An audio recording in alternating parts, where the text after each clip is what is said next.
That way, we can show YouTube people what is up. Hello, YouTube people. We're working on Hyperslice. Don't hesitate to check it out. The link is in the description as always. And let's see the small changes that I've made. Let's see what we have. Okay, so the wave clear thingy, I want to make it much bigger. I know this is juice, but I want to make it much bigger. It's not big enough. And also the tweening should not be that, but for now it's gonna do the job, okay? And today what are we going to work on? Today we're going to work on mostly, I think, the boss fight. I think it's time we work on the boss fight, unless there is something really important. I should fix the music. Unfortunately, some of the music is DMCA'd on YouTube, which is not good, because if we want people to be able to play the game and show it to people, they won't like it if they can't use the music, right? Or at least we should have an option which mutes the music at the beginning of the game. Like, you ask people if they're going to stream it or not, and we mute the music automatically. That could be a solution if we don't have music. It's something I completely forgot, to be honest. Do you know why I forgot? Because I don't play with music, so I completely forgot that I had music. In the shop, I made some changes, but I don't remember what. Very small changes. I think the shop items are now showing you the color depending on the target, depending on the type. For example, in here this is dash, so dash is yellow orange, and as you can see, all of them are yellow orange because they're related to the dash. So let's take this one, and I don't have enough money to buy anything else, so let's go in here. This is a wave where you need to survive. Okay, so this is an endless wave that will finish, so it's not really endless, but it would spawn forever. It's just that you have to survive. And so there's the timer on the background like that. That way it's very clear how long you should survive, and then boom, wave survived. So it's pretty clear, I think. At least it's better than what it was before. So this is good. Let's do that. Let's start the ultimate. I worked on some sound effects. You won't hear them now, but I've worked on some sound effects, especially for the waves that are about surviving. There's a beep and stuff. That way you can hear when it's finished. I like the timer, very clear and readable. Yeah, thank you. And I have multiple timers. When you need to survive, you have multiple timers. So you should at least see one. One of them should be easy to read, right? So I think that's good. I think that is good. Wave 8.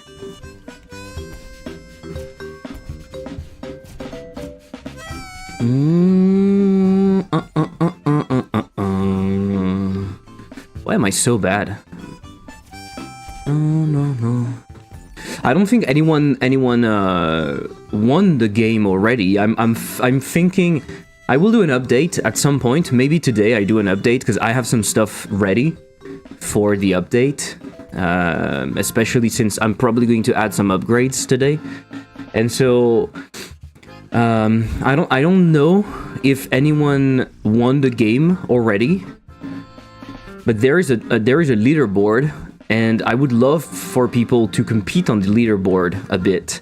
So that's why I want to reduce the difficulty maybe slightly.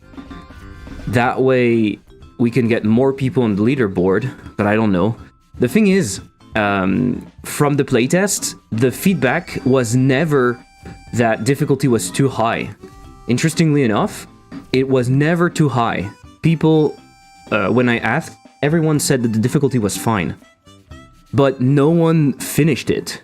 So I feel like there's a disconnect here between what they say and what is really happening. But also the version that they tested was a bit... the version that they tested was a bit buggy. And so... maybe we have to take that into account, right? I've added achievements to the demo, also just to help maybe push some people to do some stuff. And I'm going to add another achievement to finish the demo in co-op, because this is pretty easy to do, and I don't know, I just did it the other day. I had a pretty low moment. I think it was yesterday. I had a pretty low moment, kind of like a post-release depression, and I think it was caused mostly because I've worked a ton the past weeks on preparing the demo and stuff, and I worked like a lot. I had some days where I would finish working at like 11 p.m. and then I would go back the next day and work normally, and so I had like big days. It was very crazy, and I didn't do anything else. Like I would stop walking outside. I would not go climbing or anything. So really, overall, pretty bad situation. And so I think once I released, I felt like I had nothing else to do, right? It was like, oh, the demo is released, so that's it. And I kind of crashed a bit. And also it was a bit demoralizing because it was not getting the attention I wanted. I knew it was not going to be like, hey, I released the demo and all of a sudden everyone wants to play the game and it's very popular. But I was not expecting that few interactions and stuff, I guess. You see what I mean? And so this also is pretty demoralizing, because you work a ton on something, you don't really get that much feedback. And you know, feedback, this is something I want to talk about. Maybe I'm gonna do a small video. I want to make more videos. I don't know, there's something kind of cool about creating videos. It changes a bit from what I'm usually doing. If you see the game lag, it's not the game itself, right? It's being live and having tons of things open, but the game is fine, right? And so, yeah, I want to talk about that. People often talk about getting negative feedback and dealing with negative feedback. Honestly, the worst is not getting negative feedback. The worst is not getting feedback at all. This is way worse than anything. Because you can't do anything else. You can't do anything about it. If you get negative feedback, sometimes it's appropriate and you can change stuff, you can fix stuff. Sometimes it's bullshit, so you just don't look at it. And if you don't get feedback, it's just worse, because it's like you're doing things in the void. You see what I mean? You're doing things in the void, like talking to yourself. Same thing for small streamers, by the way. Same thing for small streamers. When you start streaming, if you don't have a lot of people watching, you feel like you're talking to yourself. And sometimes it's true, right? And it's not pleasing. It's not pleasing at all. So there's that. There's that. But otherwise, the game plays pretty nicely. I fixed some bugs. I think it's arriving at a stage where I'm pretty happy with what I have. Now, I think to really make it interesting, I need to put a lot of effort, not into juice, because there's enough juice in this fucking game. I need to put a lot of effort in using the mechanics, really pushing the mechanics to their full potential, right? I feel like the game has an interesting concept, and maybe I need to push it a bit further.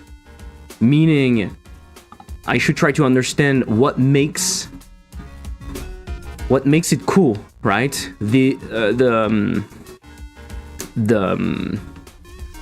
How can I say that? The slicing and pushing mechanic is super cool. I'm not going to say that it's unique, because I don't think it necessarily is, but I think it's interesting how prominent it is in the game, right? You're very used to roguelikes that are about shooting stuff.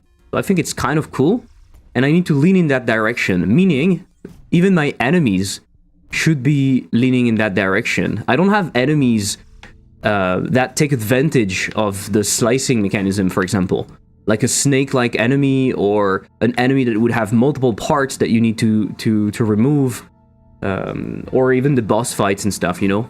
So I think this is something that I need to work on a bit. Not to add more stuff. The goal is not necessarily to add more stuff, but to try to explore deeply the different things that I have, right? You see what I mean? The goal is to really use the mechanics that I already have implemented.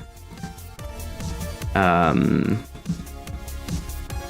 so I need a moment of reflection. I think I need to take like a day off or something and think about it a bit. Get inspired, you know. Because when you are in the thing, when you are in the, especially in the work, it's sometimes very hard to reflect and to look back at what you're doing and what should be done. So I think it's important to take a step back and be like, okay, what is cool about this? How can I use that? How can I use this mechanic? You know? Bro, you're the master of juice. Your game looks so juicy. Thank you so much. Thank you so much. But do you want to play it? That's the question. Yes, it looks juicy, but do you want to play it? Because, you know, that's the thing. The goal is to get people to play the game. Fuck! I can't beat it. What the fuck? Day off is important. Yeah. I've been working way too much. And I think Johnson is in the same position. I heard him yesterday. He was dizzy and stuff on stream. And he's been working a lot recently, especially since I guess he's preparing the demo also. Ridiculous Shipping has a demo on Steam right now if you want to help him out, if you want to check out the game and give some feedback. I'm probably going to play it later today. Because today it's probably not going to be a huge stream because I need to go at an event at the end of the day, so it's probably not going to be a huge stream. So we might as well take like 20 minutes to play the game or something. To take a look at colleagues' work, right? It's always interesting. And also I think I've been stupid with my announcement. Like I didn't do a very good announcement of the demo. I feel like my announcement is not good. I should work on another announcement, a proper announcement. Maybe, but it's been difficult on socials recently. I've been getting like close to, I was going to say zero attention, but that's not true. But I've been getting very little engagement and so yeah. Anyway, that's part of it's part of being an indie, right? It's not always sunshines and rainbows, and that's it. It's okay, we have to deal with it. Right? We have to deal with it. Oh, fuck! Oh no, that's okay, it gave me the thingy. Oh, I have a ton of money, look at that.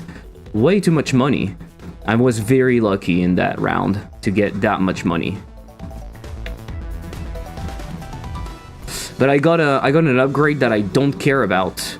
And even if it was there, I should not take it, because I don't like it. It's this upgrade. This upgrade makes you do a bounce off when you touch something with a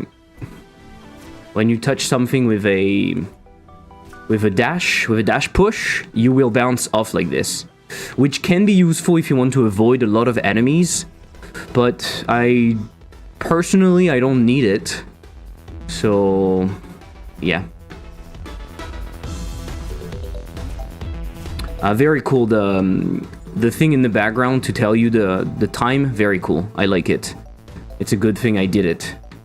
It's a good thing I did it. So anyway, don't hesitate to play the demo, give me some feedback, it's always good. Even if your feedback is negative, right? It's good. I need negative feedback to make the game better. And we can all profit from that, because I will profit financially, of course, if it does well, but you will profit by having a better game, and I mean that's not too bad, right?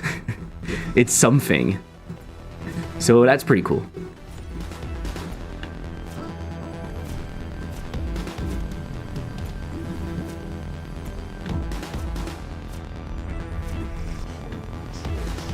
Look at that, look at that, look at that. Boom, boom, boom. Very satisfying. This is one of the most satisfying ultimate that I have.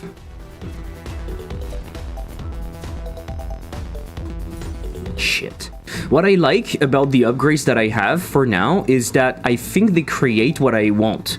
in this game. I wanted to have a power fantasy. I wanted to achieve that where I would start to feel powerful and in the flow, but I wanted the game to still be readable, and like my goal was not to get something incredibly OP where the player is just destroying everything constantly, and you know. And I think I'm achieving that right now. You still need skills. You still need to understand what you're doing. But it's just more approachable because you have a bunch of upgrades that are making your life easier. And they're also modifying the way the game plays, which is pretty cool. And in meaningful ways. That's where I'm trying also. I'm trying to have meaningful upgrades. Not just boring upgrades and stuff, like things that are really helping you play in one way or another. And this is definitely harder than it seems. I kind of like it, in fact.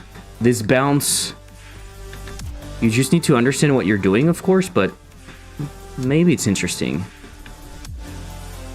I saw a bug though. I saw a bug, so I think maybe it's time to stop playing. I usually play too much of this game. Let's take a look at the leaderboard really quickly. Oh, I'm not in the right leaderboard stuff. Oh, I didn't realize that. Boss Rush actually gets activated. Okay, we have multiple bugs. Let's fix that. Boss Rush is not shown disabled. Is not shown disabled. Is it all the case all the time? I don't know, but we need to fix that. There is something else. There is something else I wanted to try. I'm just going to write it here, because this is one of the first thing I'm going to do. Juice. Make wave cleared much bigger. That's one thing. It's a very small change, but I want to do that. Full screen not remembered. Target line. We have a bunch of bugs that we need to figure out. That's interesting. Okay. Dash continued from push bounce ability doesn't do damage. This is a bug. When we continue the dash after a push bounce, the damage is set to 0, so we don't damage enemies. So this is an easy fix, but this is a bug nonetheless, right? And so today I think we're going to work on that, right? I don't know if I'm going to have time for I don't know if I'm going to have time for boss fights today, to be honest. Let's do a shout out to Judson. I talked about this game earlier. Ridiculous Shipping. Let me just show it to you if you are interested. Ridiculous Shipping is right there. Ridiculous Shipping is right there. Right? Boom. Let's look at that really quickly.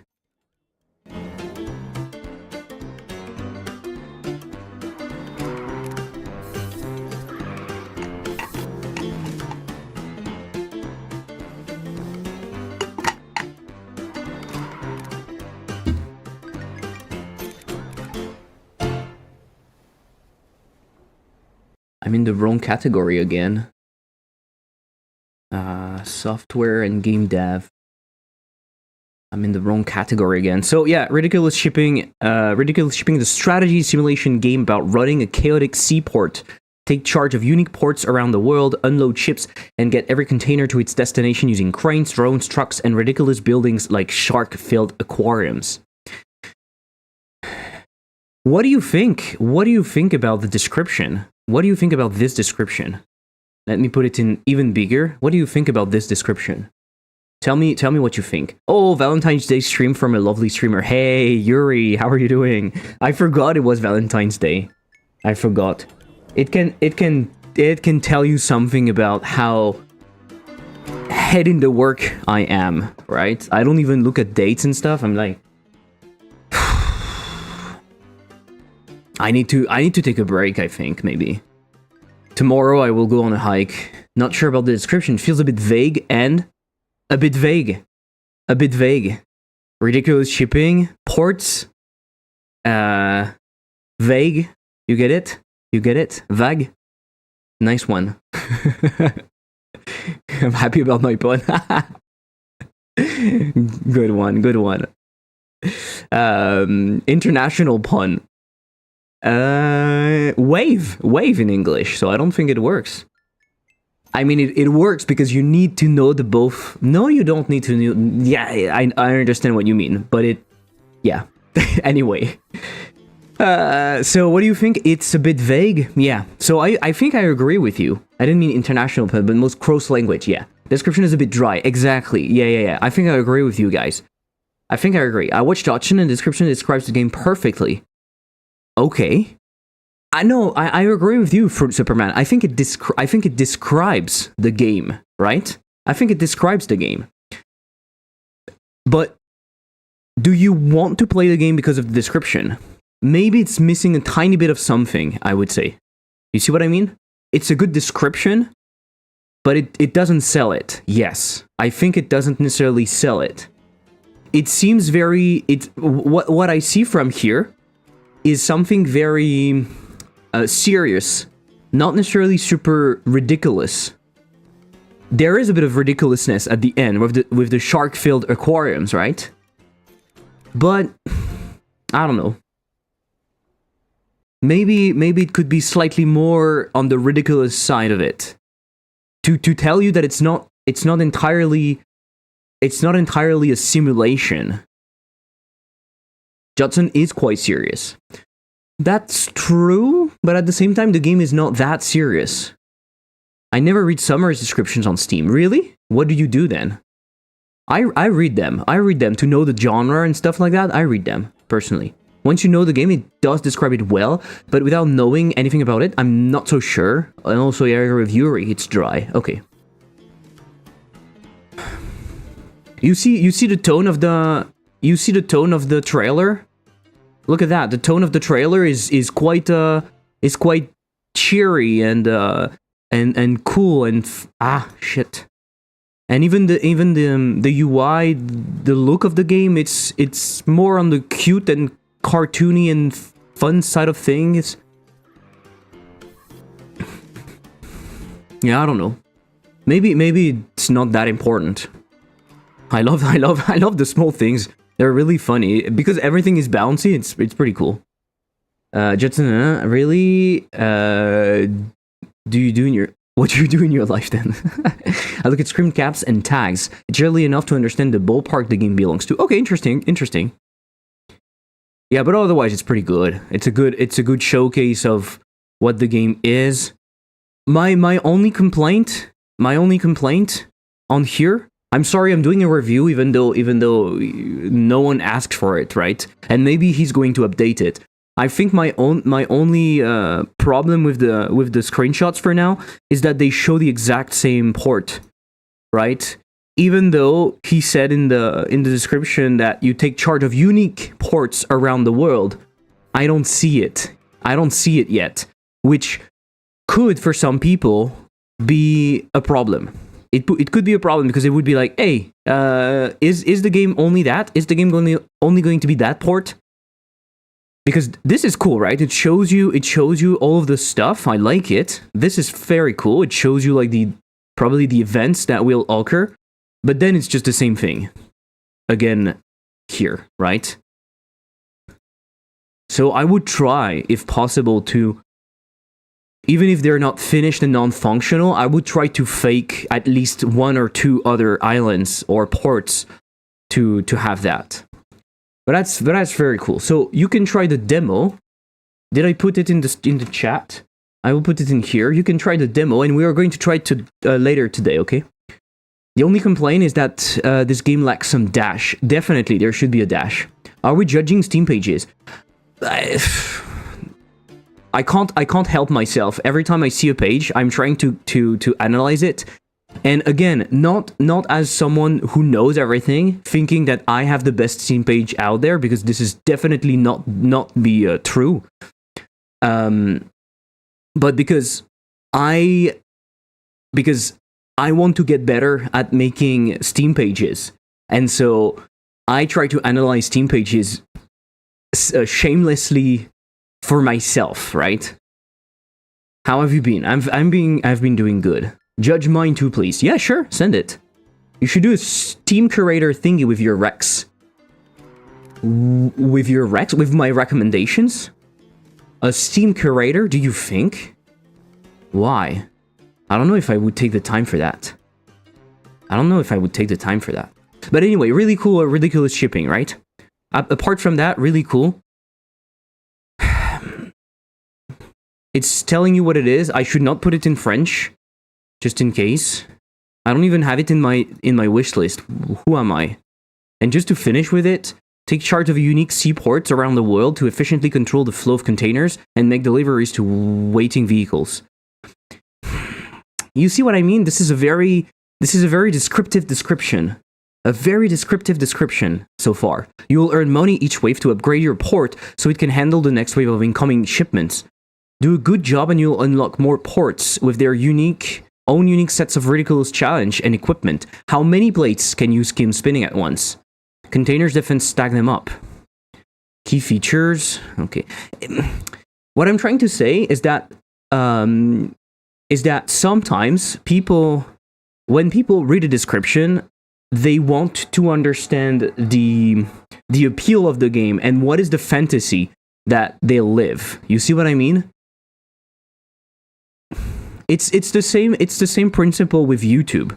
When YouTubers create titles and thumbnails, they are not perfect description of what it's going to be. Otherwise, it's incredibly boring and people don't click on it. The title is never, I'm making a game using a free and open source game engine, and it takes approximately 31 days, and it's very difficult. And I don't know, maybe it's not even that bad of a title, but you see what I mean? The thing should be slightly punchy, give you a reason. Nothing sells the game as good as this game's made me leave my wife in the summary. Exactly, this is better. But anyway, this is pretty cool. Okay, Replicat, before we start, okay, stop. Before we start, Replicat, do you agree? Do you want me to look at your... sorry, let me do it again.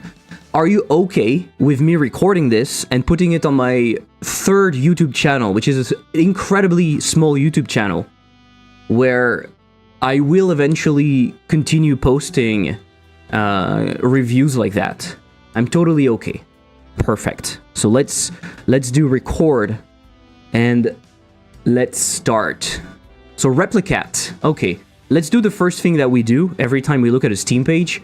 We look at generally the first thing that we see, which is the trailer and the artwork in here in the description. So, Replicat is a roguelike memory deck builder where you bend the rules of card matching with wild combos, strategy-defining curios, and card featuring some personality-packed cats.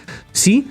In my opinion, this is a very good description because it tells you what is the genre. So it's a roguelike memory deck builder. Okay, interesting. You have to... There's kind of a memory / maybe puzzle aspect to it, where you bend the rules of card matching. So it's telling you that it's going to change the usual rules, the rules that you're used to, with wild combos, strategy defining curios. I don't know what that means. Curiosities, probably. And cards featuring some personality-packed cats. And then it's telling you the theme, right? It's telling you that it's going to be, of course, you know it from the name, Replicat, but personality-packed cats. It gives you... It anchors the theme once again. You understand it from here, and it anchors it at the end of the description. So in like how many lines? 4 lines. You have a very clear understanding of what it's going to be. And not just an understanding, but you're kind of intrigued. You're like, wow, okay. Well, why do you have memory in here? What are the rules, the bending of the rules that you're going to create? And what are those cats? I want to know more, okay? So strategy card game, turn-based strategy 2D. I think your tags are good. And I'm going to look at the trailer in just a second because the trailer is pretty important. But first, the different screenshots. You're showing your UI, you're showing your game, the shop, round 6, you're winning. Yeah, okay. I think some of your you have different shops, categories. It's not necessarily incredibly clear what it's about, but I mean, you're showing different parts of your game, so I think it's nice. In here, it's pretty cool because you're showing that your game kind of has this like 3D effect, something that we don't see in other screenshots. So maybe this screenshot should be higher in the screenshots because it's showing you that the game is not just entirely flat, and maybe that's good. Unless I missed it. Okay, I missed it, sorry. I missed it in here. So this one also shows the card, but I think the last one actually shows the card better because it shows 2 cards being in 3D, so it's slightly more clear in my opinion. But anyway, yeah. But other than that, you're showing what your game is going to offer in the screenshot, so I think it's great.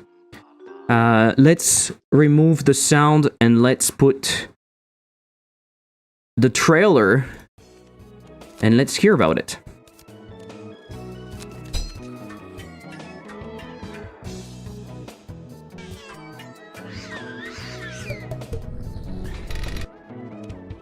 Sounds very low.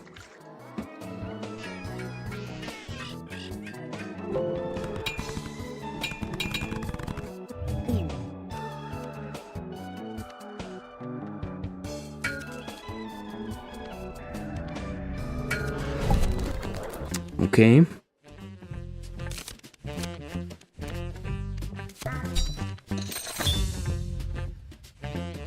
I like the music. I like the sound effects. I like the different animations in here that are showing what's happening. Okay. Okay. Pretty cool. I think I need to rewatch the beginning because I missed it a bit. So in here you're anchoring the fact that it's about memory. I like that. And I have some things to say. Okay.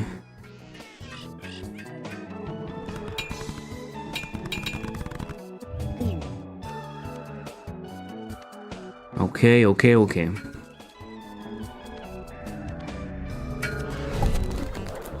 And then it gets crazy. I like how it ramps up from there. It's roughly the middle of the trailer, and I like how it ramps up the craziness. Some sort.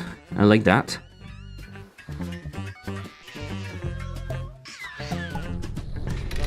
I really like this ending. I think it's pretty cool because the craziness is ramping up. You have the crowd of cats at the bottom. You have like this stuff to end. I think what is missing. I think this can be improved a bit. This can be definitely improved a bit.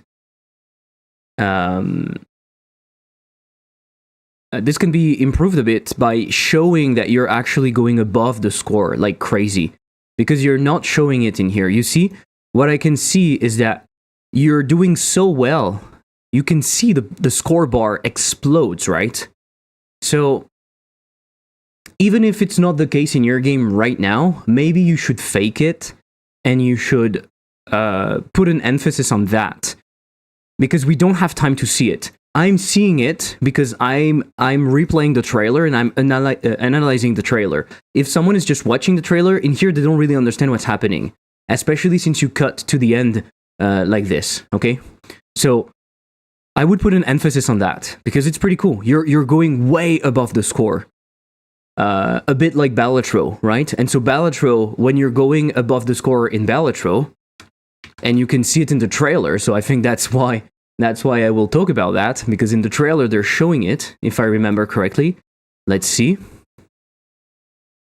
So you see the first trailer, you see the first part of the trailer. This is really interesting in Balatro. It's pretty long. It's a long shot. Look at that. It was 10 seconds of the same fucking shot, which goes directly against everything that everyone is saying constantly when it comes to trailers. Everyone is telling you, you should not have a long shot at the beginning. You should have something that is punchy to attract the attention. But Balatro is punchy. The effects, the UI, everything is punchy. The fact that the jokers are reacting is punchy. The game itself is punchy enough that you can have a 10-second long shot. And also, it helps you understand what's going on. Because you're familiar with cards, so you see the cards and you're like, oh, okay, it's a game about cards. It's a game about poker, maybe. But you don't know what Balatro is yet. And you don't know the jokers and stuff. So by having a very long shot like that, you kind of understand that we are counting the points right now, and that maybe those things at the top are useful. So this is something very good, and I think in your game you kind of have something similar. So I think this is nice. The second thing that they do, boom, they switch to the jokers, and they show a bunch of jokers, showing you that there's going to be some depth to the game, right? And then look at that. What I wanted to say is this. Look at that. If I'm correct, they're going to do it exactly. They're slowly zooming in. Look at that, slowly zooming in the score. So they're preparing you for something. Then they're showing you how all of the jokers are adding stuff, are contributing to that score. And then final cut, boom! They're showing you that exact moment when the score is so freaking big that it turns into fire. You should have something like that, because you kind of have the same idea, right? So what we have in here is the same idea.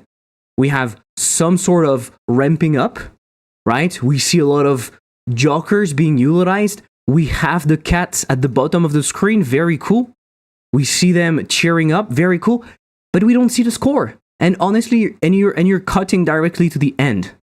So this is the end. It should be the final showdown, should be the final thing. So really, you should help the player understand what it means, what you're talking about. And for that, one simple trick. Zoom. Use the camera and zoom. Inside of your editing software, you zoom in the different parts that you want to show, and you want to make sure that player understands that, okay? I'm doing things out of order, but you're finishing with the title screen of your game. I don't think I would do that personally. I don't think I would do that. So go in your engine, duplicate your title screen, and maybe just remove this, put Replicat at the middle of the screen, and show like wishlist on Steam, or a release date if you have one, or whatever. Show a CTA, a call to action at the end. You should tell people what they should do, and they should wishlist the game, try the demo on Steam, whatever, okay? I would finish with that, because we don't care about this. The last shot you're showing to people, the last thing that they will remember, you're showing them your title screen. We don't fucking care about your title screen. Even if it's good, we don't care, okay? And your title screen is not incredible. It's just a title screen. So I think I would do that if I were you. Okay? Now let's go back to the beginning. What do you have?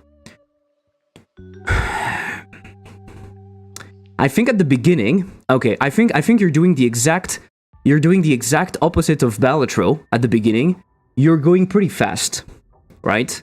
You're going pretty fast. You're showing a bunch of different things.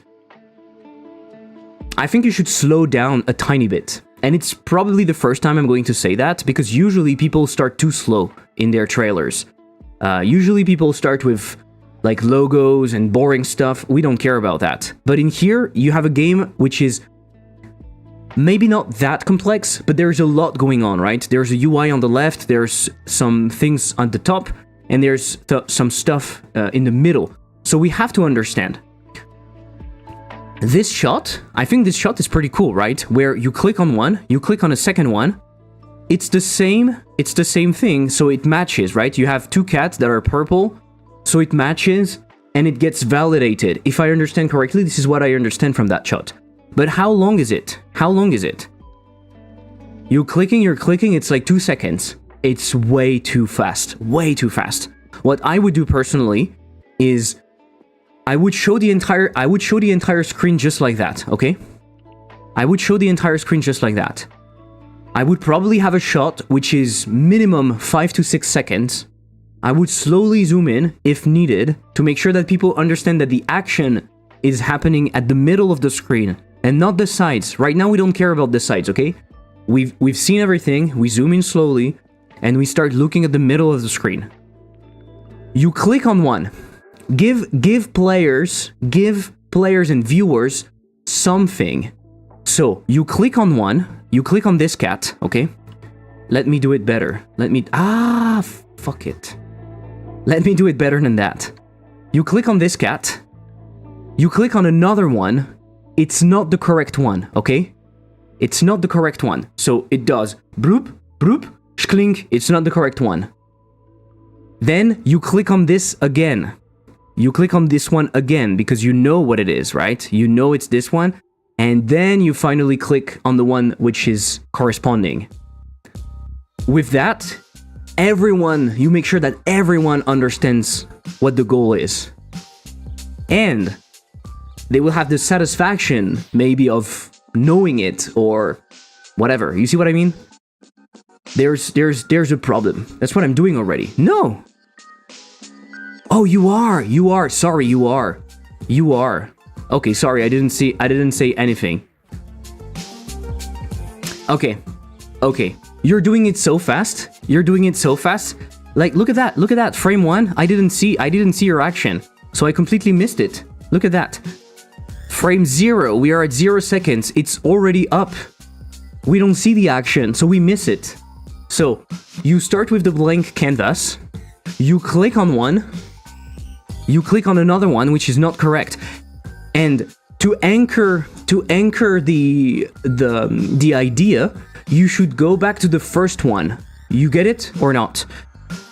You click on this one first, and then you click on this one. This one is not correct. So then, the second time, you don't start clicking on this one out of nowhere. Why would you click on this one out of nowhere? No, you go back to clicking this one first. The order is important because people will understand way better. You usually start with the one that you clicked first, and then you go and click on the second, and boom, there's a match. So take your fucking time. Take some time, because people don't have the time to understand what is happening. And then, when it's doing that, when it's matching and it's going in here, you have some sort of jump cut. You have a match cut, right? I can see you're doing a match cut in here, where the things are going at the top, and then you're switching to another scene where you have the same thing, kinda. I get the idea, and I get how you can say it's linking the two shots, but we are 4 seconds in, and it's too fast. We just don't have time to understand what's happening. So you take your time, and you must ramp up the craziness, okay?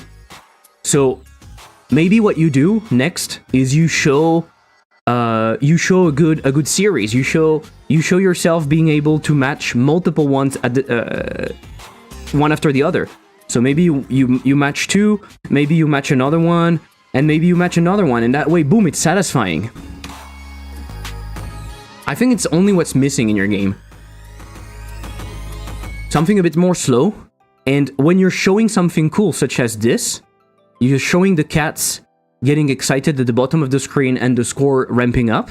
Show it. Be proud of what you're doing. Show it to people, right? Otherwise, we don't have time to be satisfied. In here, we're just seeing a bunch of stuff happening on screen. There's stuff everywhere. Look at that. There's stuff at the top. There's stuff at the bottom. There's stuff on the left. And then you switch to the shop. Out of a sudden, you switch to the shop. Too much. So take your time. Ramp up the craziness. Explain the depth of your game by showing the shops. This is great. I think when you're going in the shop and you're adding more stuff, it's great, right? but take your time. And when you're doing something in the shop, you can replicate what you're doing in here, right? What you're doing in here, the fact that you're zooming in and you're showing something important, I think this is good. I think you should do that. But why should I be excited in here? I don't understand. You see what I mean? What exactly are you showing me? Happy Napkins score 10 points on each match.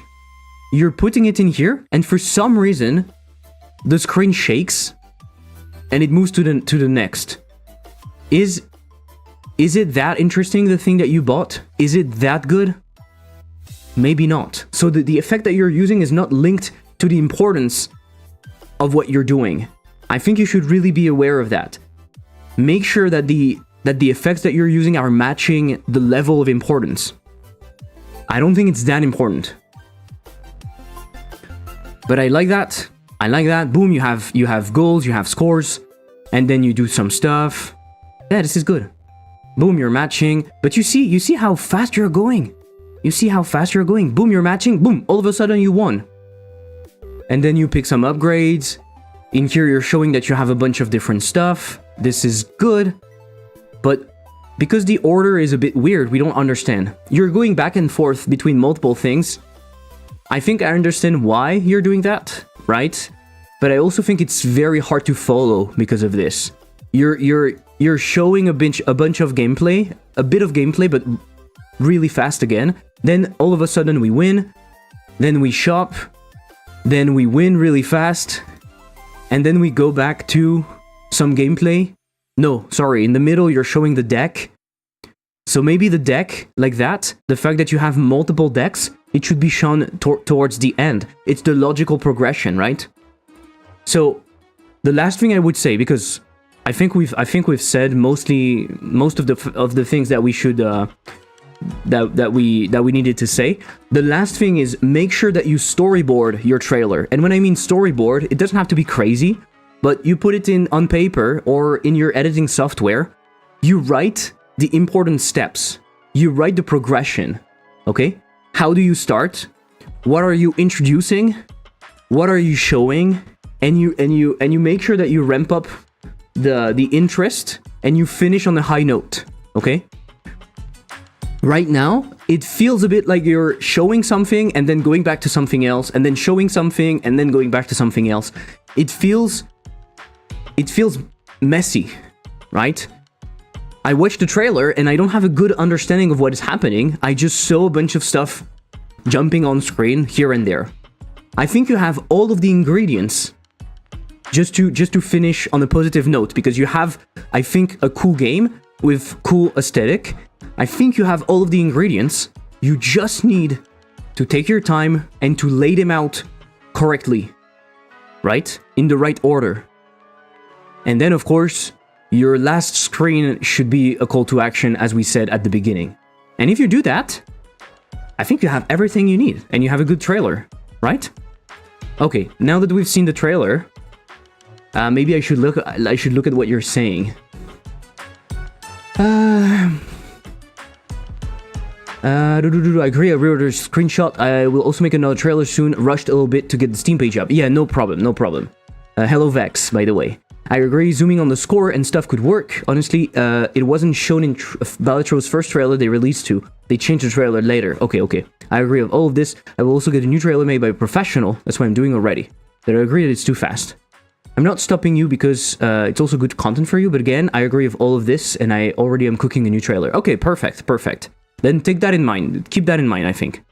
Replicat is a roguelike builder that bends the rules of memory matching. Okay, very clear. Very clear description. This one line is very good. Your copywriting, I think your copywriting is really perfect, honestly. We talked about ridiculous shipping from Jotson just before. Your copywriting in here is perfect, in my opinion. While your trailer is a bit messy, your writing is perfect.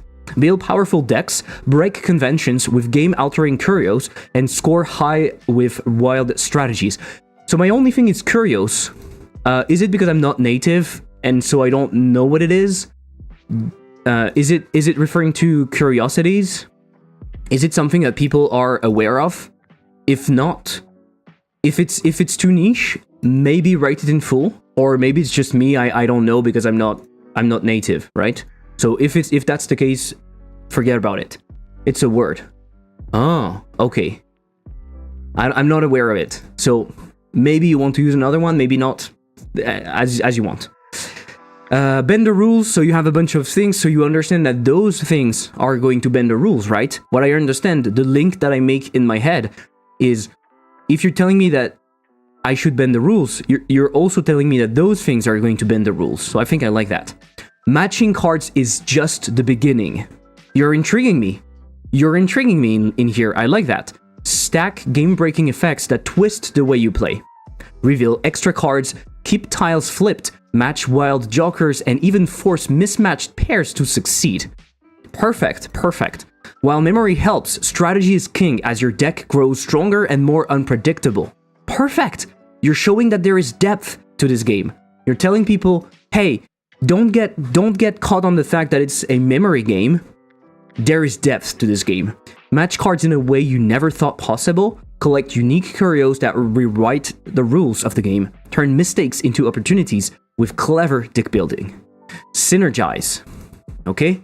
Boom, boom, it's doing something. Experiment with different deck archetypes to forge powerful, rule-defying strategies. Whether you focus on extra moves, passive reveals, turn manipulation, multipliers, or pure chaos, every build offers a unique way to outwit the board. Again, very good copywriting in my opinion, because in here, you're listing a bunch of things without making a list. You're turning that into an interesting sentence, showing people that they have multiple ways of manipulating the game. I like that. Then you have this screen again, which shows the effect. I think I have something to tell you about this effect, but we can go back to it just after. In here you have the bunch of features. Personally, I think those are not super useful. In my opinion, those are usually not super useful, because they don't tell us anything. I think your copywriting above is telling us way more than this. But you do whatever you want. Infinite matching mayhem. No two runs are ever the same in Replicat. Every game is packed with randomized challenges, unique modifiers, and fresh opportunities to experiment with new strategies. As you play, earn experience to unlock new cards, new starting decks, higher difficulties. It's why is it written so good? Why is it so good? Why is it so good? Tell me why the writing is so good. Tell me. Because again, you saw what I did? I just read the beginning of the sentence. Because the sentence is written in a way where it tells you what you unlock, and then it tells you why. Or what for. What you unlock, and what for. What you unlock, and what for. So it's very easy to parse. It's like boom, boom, boom. I like this. In here is showing another tune. Immerse yourself in Replicat's jazzy, funky world filled with adorable cat emotes, mewing sound effects, and vibrant visuals. Whether you're chasing high score or crafting outrageous combos, Replicat keeps you coming back for more. Great. I think overall your page is really nice. It's just great. It's just great. Maybe one thing I can eventually I can point is that you're not talking about the cats that much. You're talking about the cats at the very end of your page. But I guess it's because it's not that important, right? It's because the game is themed around cats, but it's not like it's super important for people. You want to put first what the game is about and what are the rules. And you don't want people to play the game just because of the cats. So you put the cats at the end. I thought the cat visuals are speaking enough. Yeah, that's true. I guess you can talk about the cats if they're doing something more, right? If the cats are bringing something different, you can. But also you can attract people by having at the beginning of your page, you can attract people by having something specifically about the cats and about the fact that it's a complex game, but wrapped in a cute aesthetic. right? But otherwise, perfect. Tell me why. You didn't answer me. Tell me why. Tell me why it's so well written. Are you into copywriting stuff? Is someone paid? Are you paying someone to write those things? How is it? Usually developers are doing a very bad job of creating things like that. So tell me why. What was it you wanted to say about the scoring visuals? You said you're going to talk about it later. Yeah, sure. Let's look at that. My problem is is that it's very hard to read, because look at that.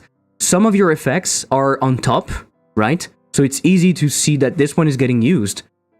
But the ones that are behind, because for some, like, they're behind, so the z-index makes it hard to see. So I think I would do something different. I think I would try to find another... Either they go on top for a moment, or they do something different. I don't know. But when the ones that are behind are scaling up, I find it very difficult to understand what's going on. They should move forward, exactly. I think they should move. That way you really understand what's going on. And I think Balatro is doing it, right? I'm sorry to compare you to Balatro. I don't know if you are inspired by Balatro, but Balatro is doing it so well. Balatro is really doing it so well. Balatro is incredible because it's juicy, but it's simple at the same time. So everything is clear. When something is happening, it's clear. You always know what's happening. And I think this is one of the good things about Balatro. And when you're used to it, you play Balatro at 4x speed, and it's still very readable. You understand what's happening. So I think it's something very good. Yeah, I agree, it should move forward, yeah. No, I wrote it myself, I'm not native either. Okay, so you did a very good job. Balatro is a real influence, yeah, and I was influenced by it before it actually became a hit. I love how you're saying that. Like, I knew it before it was successful. No, but that's cool, that's cool. I can see the influence, but also I can see that you have your own stuff. You have your own twist. You have your own idea, and I like that. I think, and I hope people will be able to see it. Do you have a demo coming? Do you have something? Do you want to tell us something about your game? Very cool, very cool. I'm just not taking the hype train. Yeah, I understand.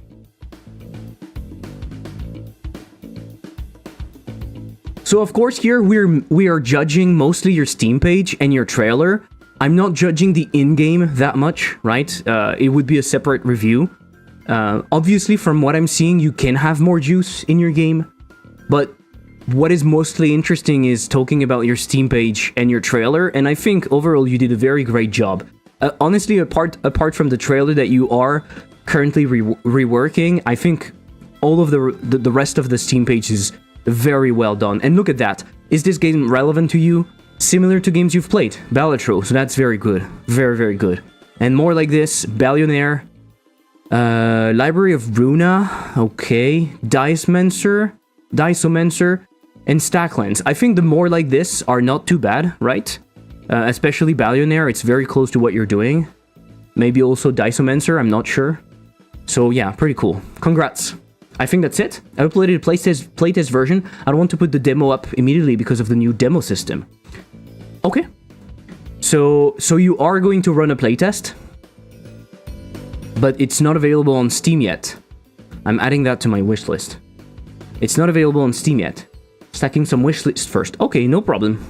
Well, congrats. Replicat, I'm gonna put that in the chat if you guys want to check it out. Honestly, congrats overall. Do you have anything else to say? I think that's it, right? I hope you enjoyed that small review. And it's probably one of the most interesting page that we've seen. Thanks for your feedback. Yeah, no problem. Okay, stop recording. Whew. Sheesh. I wouldn't say it was a small review. It was huge. And maybe I should get paid for that. But I like it. I like it too much. I don't see the time. The time flies when I do these things. Trevron, how are you doing? Hello, Trevron. How have you been? It's been a long time. I hope you're doing good. So, did you say anything else? It's a word. It means trinkets. Curios are like relics items. US people get it right away, but yeah, I think I can use another word here. Okay. Yeah, it depends. it's somewhat intriguing. I guess if I was not live, I would have Googled it, right? I would just Google it. So I don't think it's a huge problem. But you can use another word maybe if you want to make sure that people understand what it is. Unity, please don't go yuck on me. Oh my god, you use Unity. Okay, I remove everything I said. The game is bad and you should be ashamed because you're using Unity. So don't talk to me ever again. Don't talk to me ever again. Doing good, just working, staying too busy. How it's going? It's going great. It's going great. I'm working on the demo. And it's going great. Overall. I'm working a bit too much. But hey, it's always like that, right? It's always like that. I've been walking for 70 minutes. Holy shit. 70 minutes. Which means 2.33. 2.33. Oops, I made a mistake. 2.33. Where is my treadmill stats? Oh, fuck. Okay. 2.33. Ah. Is this your first game? I didn't check. Have you seen my sidebar? Sidebar? Yuri, what are you talking about? What is a sidebar? I've been using Unity for 13 years, okay? It's not easy walking away from it. I totally understand that. And I wish you a good transition to Godot at some point. It's my first game on Steam, but not my first game overall, yes. Okay. Well, I wish you good success. Then it's pretty cool. So people can redeem a review for our games. Not really, you know. It doesn't work that way. It's just that from time to time, at the beginning of the stream, sometimes not even at the beginning of the stream, I just ask people if they have something to share. And because I'm stupid and I don't value my time, I just start reviewing Steam pages. I just start reviewing Steam pages for free. So maybe next time, if you want, maybe next time I can take a look at it. I'm not really reviewing the game, but more the Steam page. And I don't even know why I'm doing that, just because I enjoy it. I think I said it at the beginning, I'm doing it mostly for myself, because judging others is way easier, but it also helps with, like, it trains your brain into seeing the things that are not correct and whatever, and then you can apply that to yourself. I think it's easier that way. I wanted to warn you, it's been going for too long, but you kept talking. Don't worry. It's not the first time I'm getting distracted. Don't worry. Scroll up. Yuri. It's a word, trinkets, mods, sidebar. Okay, sorry. That's what you meant by sidebar. Okay. Speaking of reviewing Steam pages, the other day I ended up on the page for GTA 5 and it made me incredibly sad that 90% of the media attached was about GTA Online, with only a handful of screenshots from the story part at the very end of the list. Online is what they want the game to be associated with, and it's just so soulless. Yes, it's because it's what makes them the money, right? GTA 5 is long dead without online. It's long dead. Maybe not, because some people are modding it and probably playing it modded, but otherwise, yeah, online is what makes them money, and so they don't care about the rest. I'm worried GTA 6 will be very online focused. I don't know if they talked about it yet, but I'm worried it's something that they'll do, right? I'm worried that they'll put a heavy emphasis on the online. But yeah. Did you put up the demo of Hyperslice before they changed the demo system, or after? What do you mean about the demo system? With the Steam page and stuff, like you can have a separate page. You just put it up. Yeah, I just put it up, and I'm not using a Steam page. I'm not using a different page. I decided to keep it a classic demo linked on the main page, and I have some reasons for that. Also reported that person from before and Twitch banned them in 2 minutes. Oh, okay, cool. Thank you for that. I banned them, but I didn't have time to report. Hopefully they won't. Yeah. Having another demo page, they added this button which notifies all the wishlisters. Even if you don't have a demo page, you can wishlist people. You can notify people. I have the button. Even though I don't have a separate demo page, I have the button, which is pretty cool. And I'm not going to use it right now. I'm going to wait a bit. But yeah, I've seen that. It's pretty cool, right? Are you going to create a separate demo page for your game?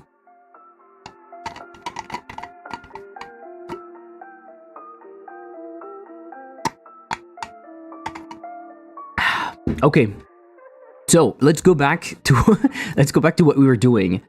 I'm going to make wave cleared much bigger,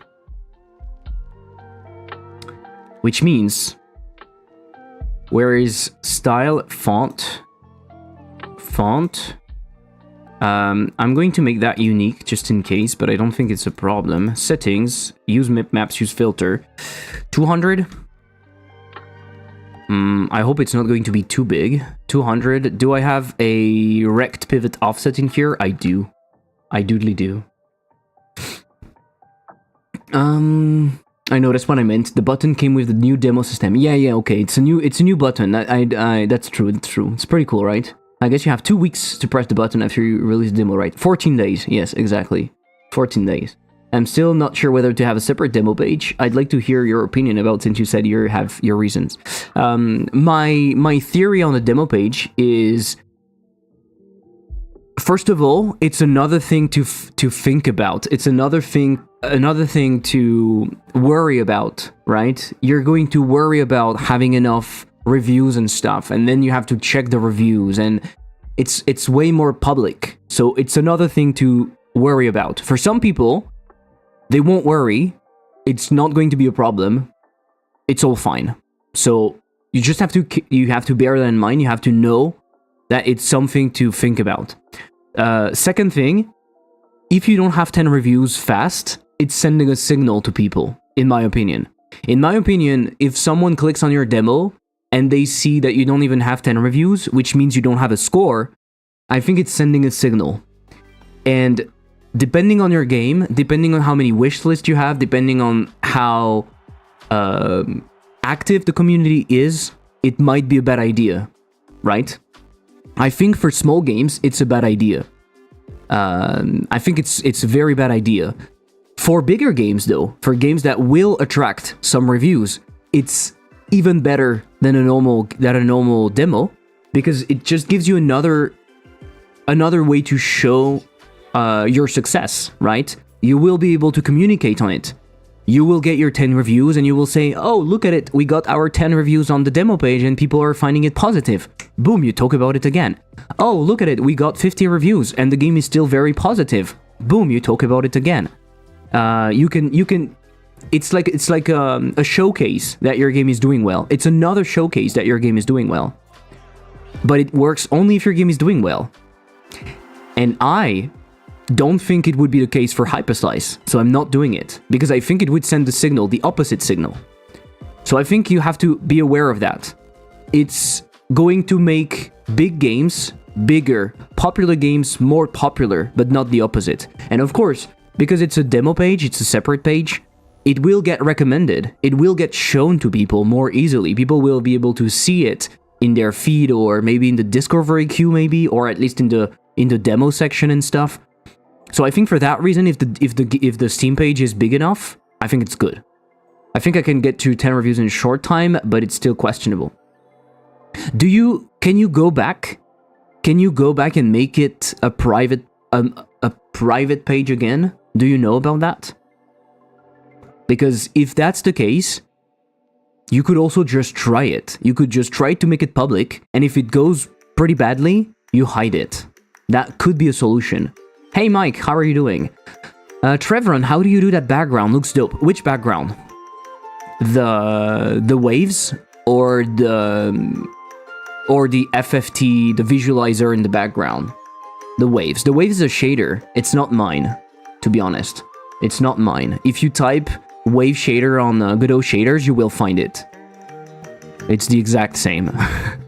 New chat. Yes, Trevron. And also the chat, nobody's talking on YouTube, but supposedly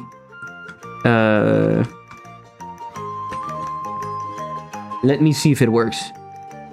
Supposedly, if I talk in the YouTube chat, look at that. You can even see the YouTube chat now. Pretty cool, right? Yeah, the waves. Yeah, I don't know about that. I'll research. Yeah, I know it's possible in the opposite direction. Like right now, my demo page is private, and I can make it public quite easily. I can tick a box.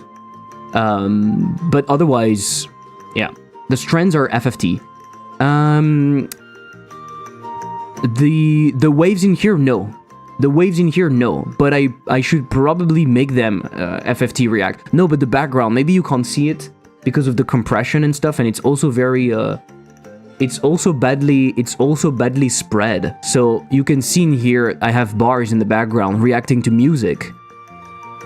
But we don't really see it well, right? Because it's just in here. It's just in the background in here. It should take the full space. I should spread it more, and maybe put it in the bottom too. I don't know. I'm VVVVV, your biggest fan. Thank you, Mike. Oh, I see that you mentioned it. Yeah, it's not super visible, right? You made the music for someone, Trevoron, right? Am I right? You made the music for someone. You made the music for someone, but I don't remember who. Is it for Fullbox? I saw it, Fullbox. Yeah. Oh, Fullbox. Yeah, you said it. Okay, cool. Is it your thing? Do you make music? Or is it something new that you're trying? This wave 2 cleared is kind of big. I will make it slightly less bigger, maybe. Slightly less big. That's where I recognize the name from. Yeah, Trevor is a great musician, yeah. Oh, okay, cool. My page only been up for only a week, and I have 182 wish lists so far. I'll try to send the games to smaller YouTubers, and when I have a playtest version up, and try bigger YouTubers when I put the demo up. Did you post it anywhere, or where do you get your wish list from? Do you know? Do you have an idea? But I think you're doing great. I think you're doing great so far, right? I think you're doing great so far. I'm wondering if this wave cleared. I'm not going to do something about it. Let me see if that works. Maybe it doesn't work. Maybe it doesn't work. Let me see.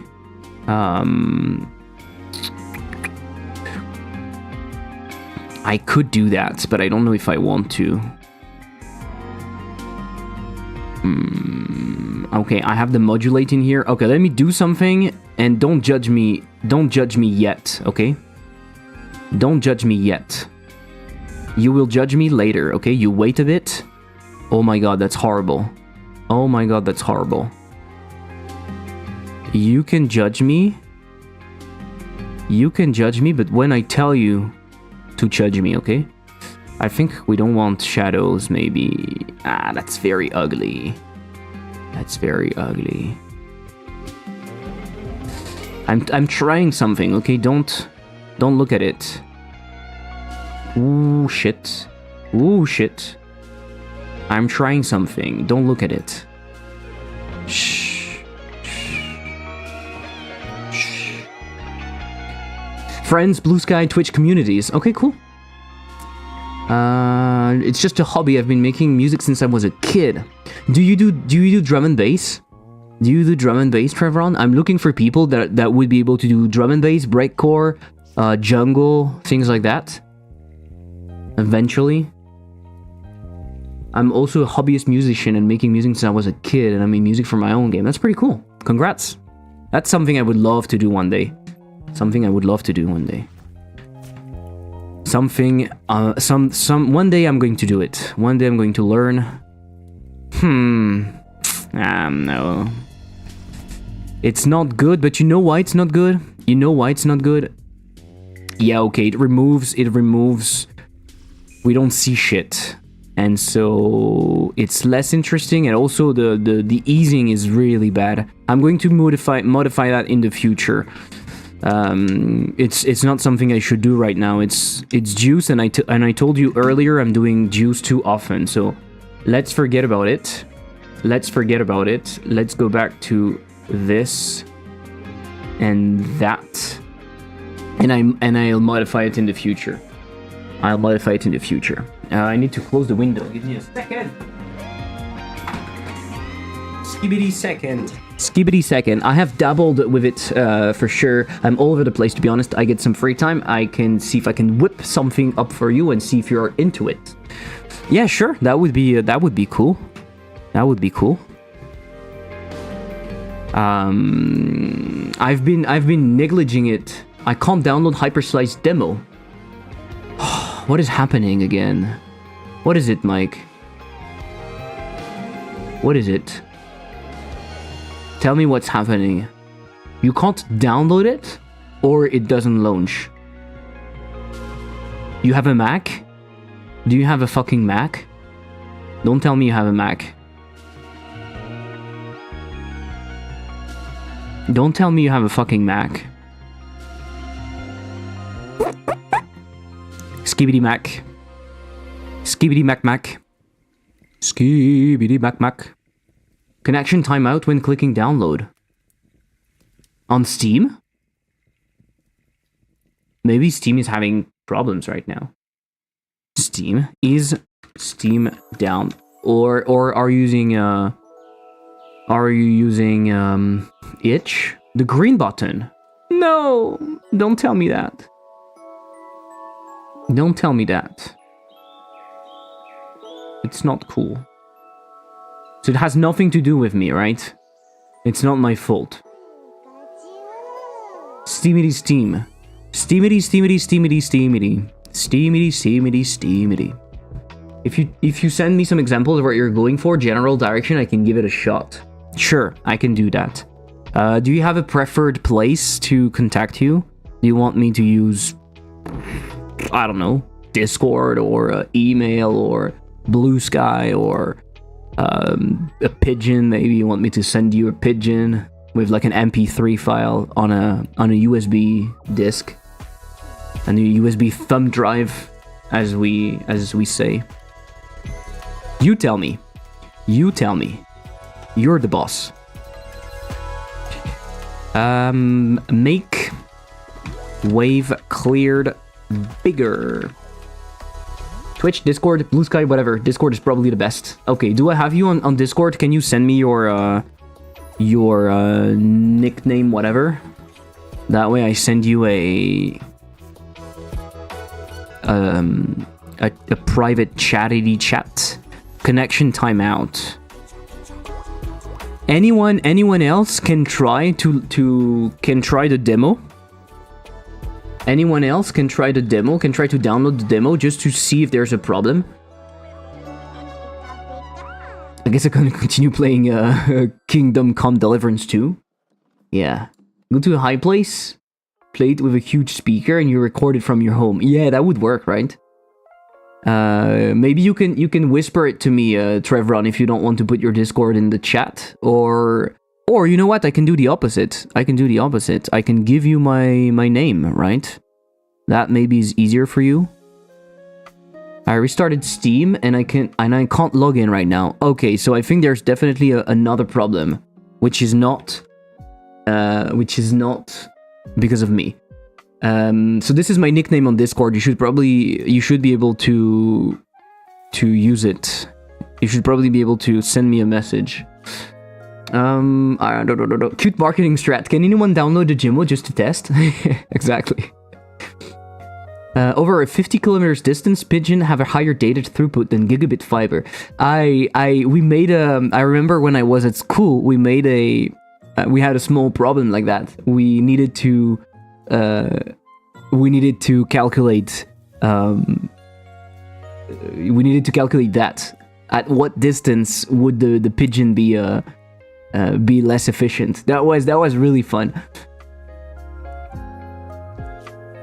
But that honestly, nowadays, 50 kilometers distance, pigeons have a higher data throughput. It seems fishy. Steam is fine. Demo downloaded and it installs and runs. Okay, thank you, Vex. So no Hyperslice and no KCD. Yeah, I'm sorry, Mike. You broke everything. I think you broke everything. Oh, you sent me a message, right? Yes, you did. Let's fucking go. Thank you.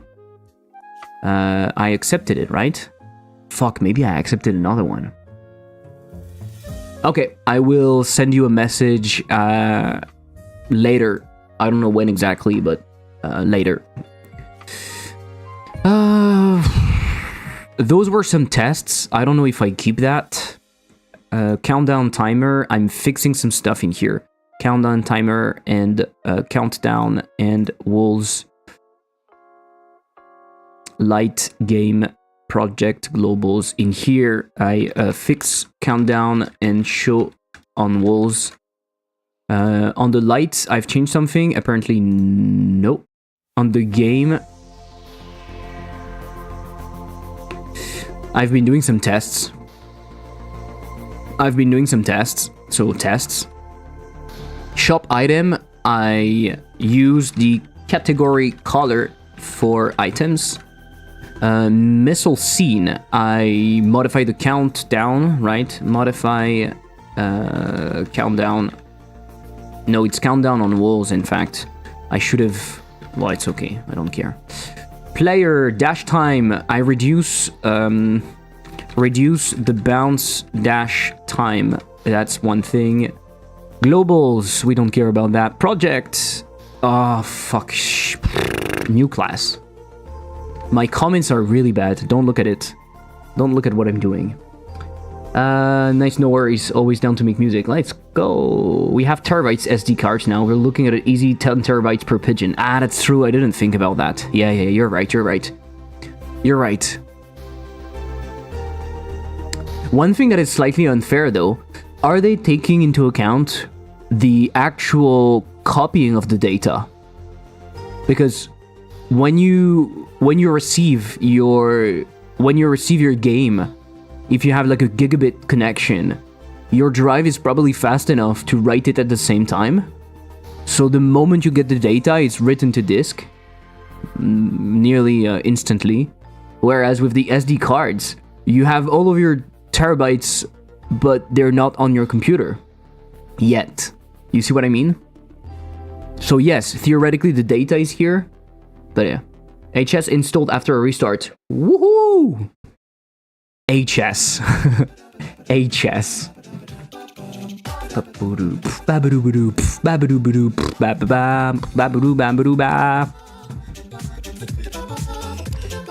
Biburu bambi boobaroo bee baboo bari bari babu baru bari bari babu bari bari babu babu babi babu babu bari babi babu baru. Move the logic into the ability scene, you fucker. Head and Shoulders, the game. Head and Shoulders, knees and toes, knees and toes. I remember that. When we were at school, we were learning English. They were doing head and shoulders, knees and toes, knees and toes. What is after that? Eyes, ears, mouth, and nose.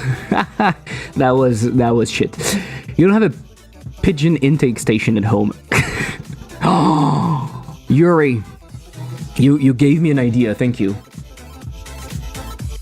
I really want to make horror-like games. I would say more psychological horror, and I'm always looking for inspiration in like weird imageries, and the imagery of like taking your pigeon and plug it into some sort of machine that would extract the data. I love it. I love it. I love it. I need to write it somewhere. I don't know where. In my brain dump.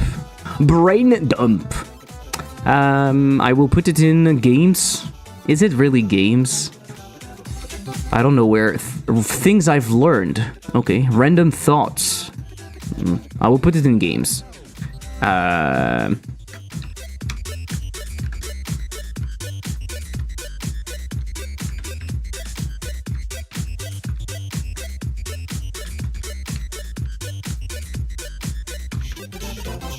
I love it. Call it pigeony mnemonic. I don't know what it means, but yeah. If you use the data ingest hardware to use in VFX, which can fully swamp your PCIe lanes, you can read that data pretty fast. Yeah, but wouldn't it would be limited by the SD card itself, right? SD cards are have a write and read speed that is quite low, if I'm correct. But I see the idea. You could use NVMe drives. Honestly, those are still quite small and quite dense. You could definitely use NVMe drives, and then you could dump it fucking fast. IPOAC, IP over avian carriers, is an actual thing. Oh no. Oh no. Oh no. Oh no. It's a reference to a movie, Johnny Mnemonic with Keanu Reeves. Oh, I didn't see it. Wishlisted music in the trailer sounds solid.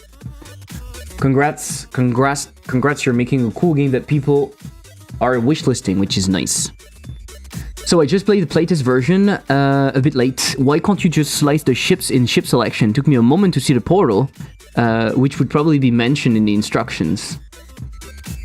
Why can't you just slice the ships in the ship selection? You can, but they're locked in the demo right now. So you can't. It's written at the top, demo locked. So you can't select them.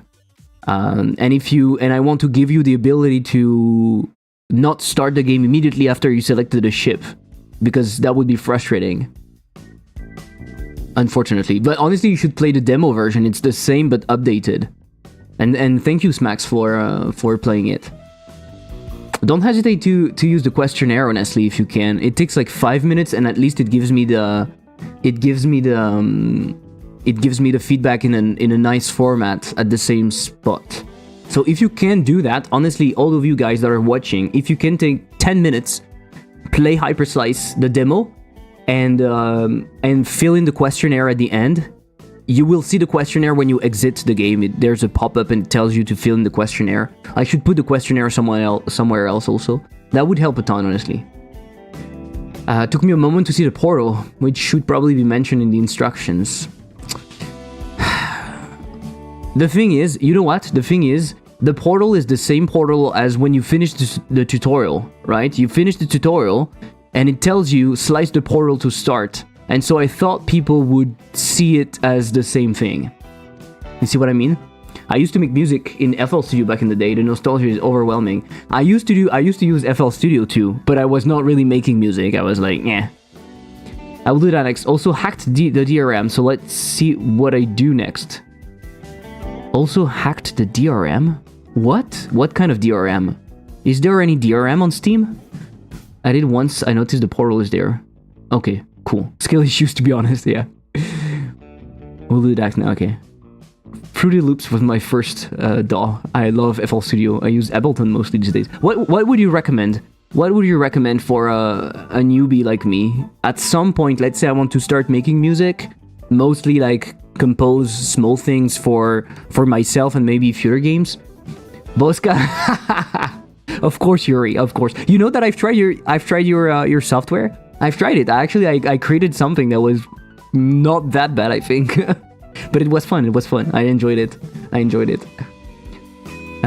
Same. I was using FL Studio when I was 13, back in 2000. Then I switched to Cubase in Ableton. Well, it just launches like this too. I thought it would ask Steam whether the launcher is permitted. Since the playtest would only list uninstall unless launched manually. Oh, because the playtest is not available anymore. The playtest is not available. That's why it's showing you uninstall. Because I removed the playtest. But yeah, it doesn't ask Steam if the launcher is if it's permitted or not. I don't check. I don't care. Because honestly, people can bypass that super easily, so I don't even care. I don't even check.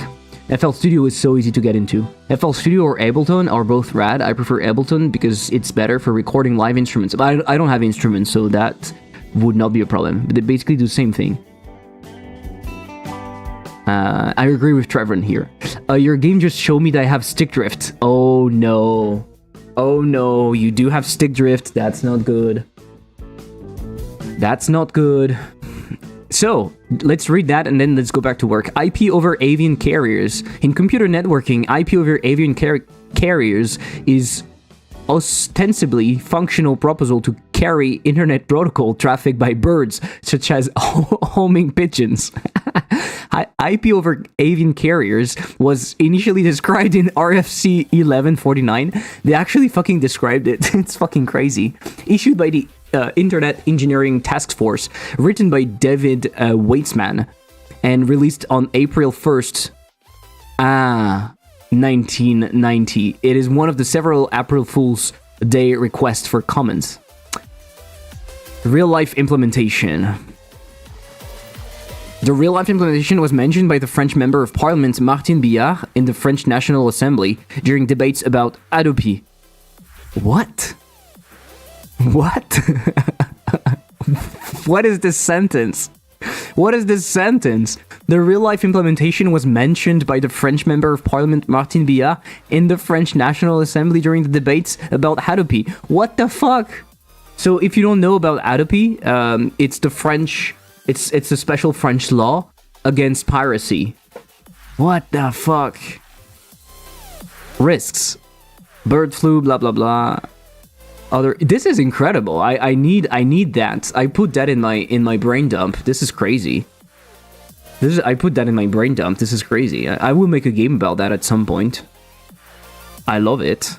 I love it. This is just so good. So good. Sometimes life is better than fiction, right? Pirate birds. Now that's a game idea. Exactly. As far as a synthesizer goes, I like 1-bit Dragon. Dragon? You never heard about this? About really using pigeons for that? Not really, no. Play-by-mail mode to use with pigeons. Yeah, that would be amazing. No, don't leave without the DOS attack example. You want me to... Okay. Give me a second. History. Oh, they removed it. They did? So I'm not missing anything? It's in the risks, no? It was a shot pigeon. 1-bit Dragon looks fun to play with. Just watch it Hitchcocks the birds. It's pretty cool. They removed it. Okay.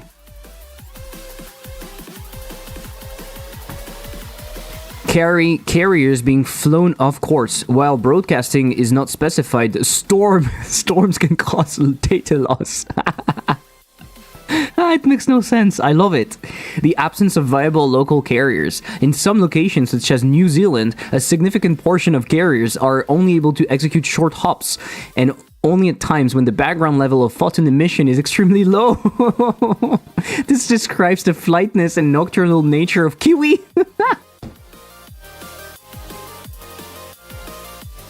The way it's written. The way it's written. Like, how serious they are when the background level of photon emission is extremely low. I love it. Loss of available... oh my god. This is incredible. This is the best page.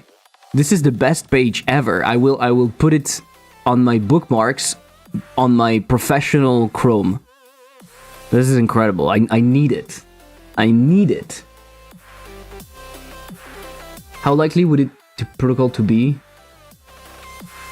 How likely would this protocol be to man-in-the-middle attack?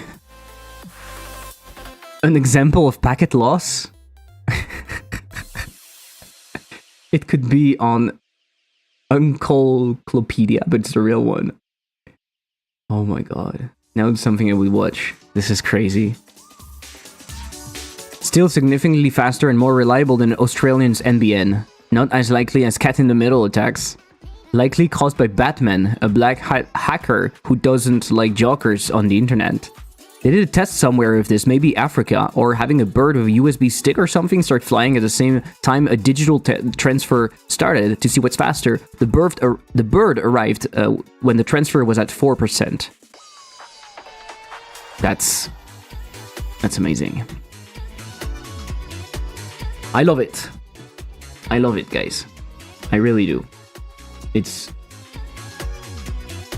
good. Boom, boom, boom, boom, boom, boom, boom, boom. Boom, boom, boom, boom, boom, boom, boom, boom, boom, boom, boom, boom, boom, boom, boom, boom, boom, boom, boom, boom. This was good. This was good. Okay, so when we're changing the rotation again, to do hitbox damage is equal to 1. To do use the real damage. Oh no, no, no, no. Today, I re-enable damage by setting the hitbox damage to 1.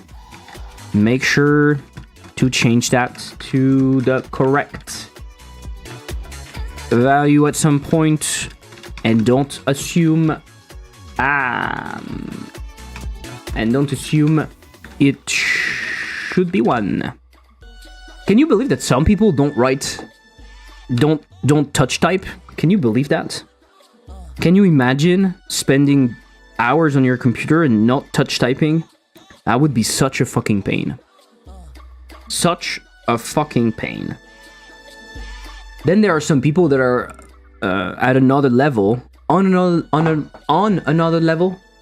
What's touch typing? Typing without looking. You just do it by touching. I just found a compilation of beats I made in 2012. It's crazy. Send it. Send it, bro. Send it, bro.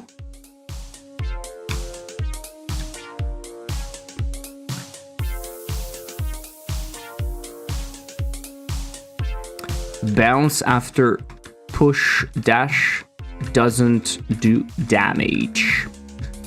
Skibbity bop, skibbity bop, skibbity bop. Send a link. No? Do you? Oh, it's not. It's like it's local. You don't have a link. Ah. I thought you had a link maybe. I mean, you can put it on Google Drive and send it, but hey. I think I'm weird because I don't use my pinkies when typing text, only for shift. I don't use it too. I don't touch type very well. I don't use all of my fingers.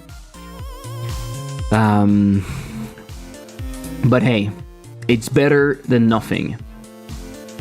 So the boss rush button not being disabled, what is this? What is this in your opinion? In your honest opinion, right? Do you have an honest opinion? If you don't, please refrain from talking to me. So the boss rush is in here. I can't touch it, but for some reason, it reacts to hover. That's why. Fuck me. Boss rush. No. I want to go into the title screen. Title screen and the boss rush button. For some reason, it is not disabled correctly. It is not disabled correctly. Correctly.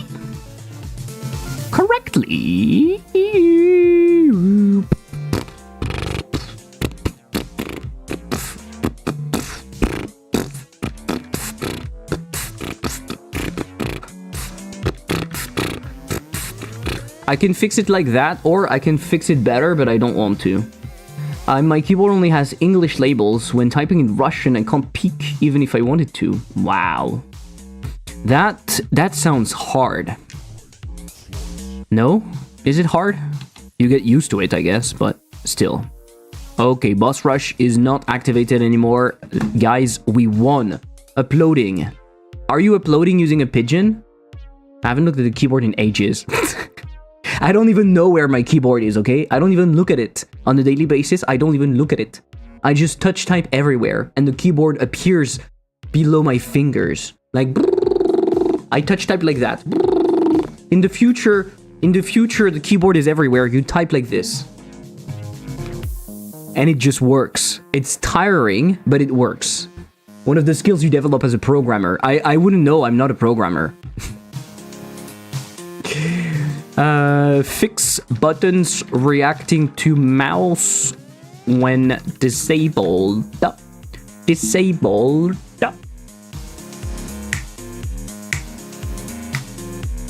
Full screen setting not remembered? Full screen setting not remembered. Someone told me that. Someone told me, hey, you know what, Mr. Elliptic? The full screen setting is not remembered. And I was like, Are you sure? And they replied, yes. The full screen setting is not remembered. And I was like, what the fuck? It is unacceptable. And so, let's try. I quit Skibby Bop. I relaunched the game. And apparently,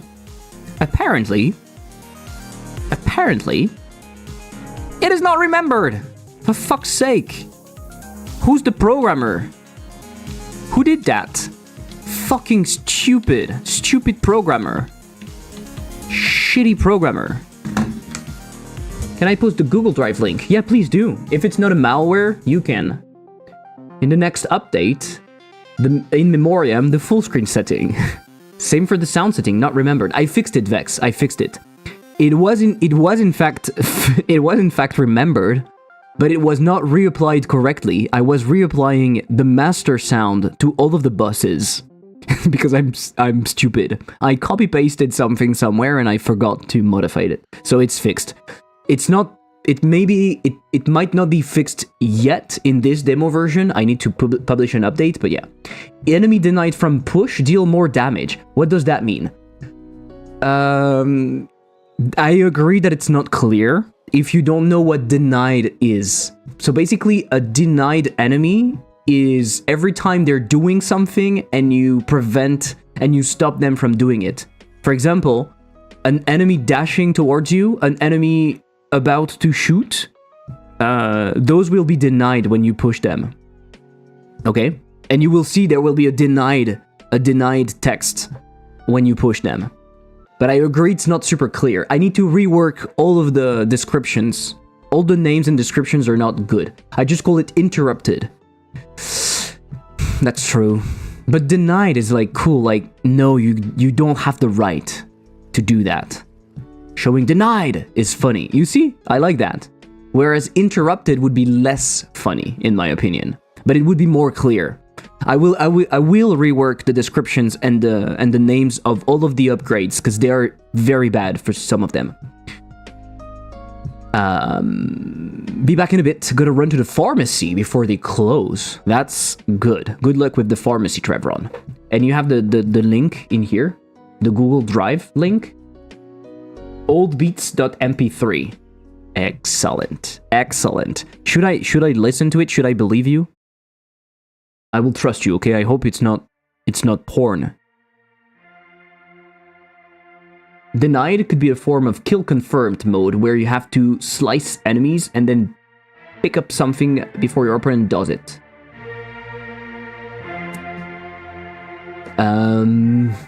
Denied could be a form of kill confirmed mode. That sounds interesting, this kill confirm.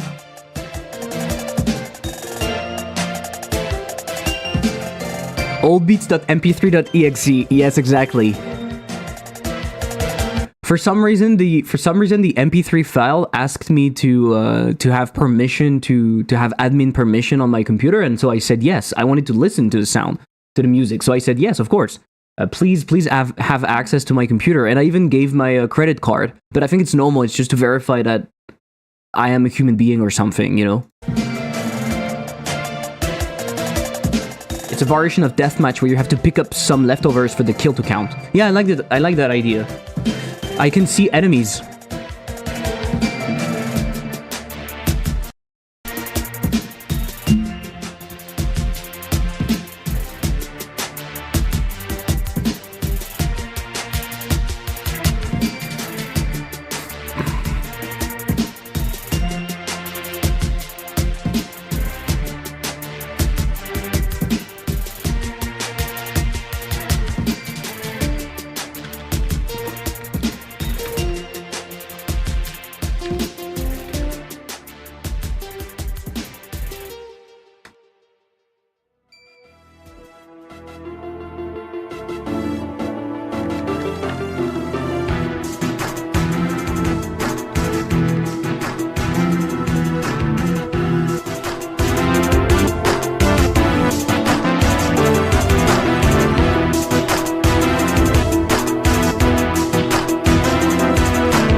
Oops, sorry.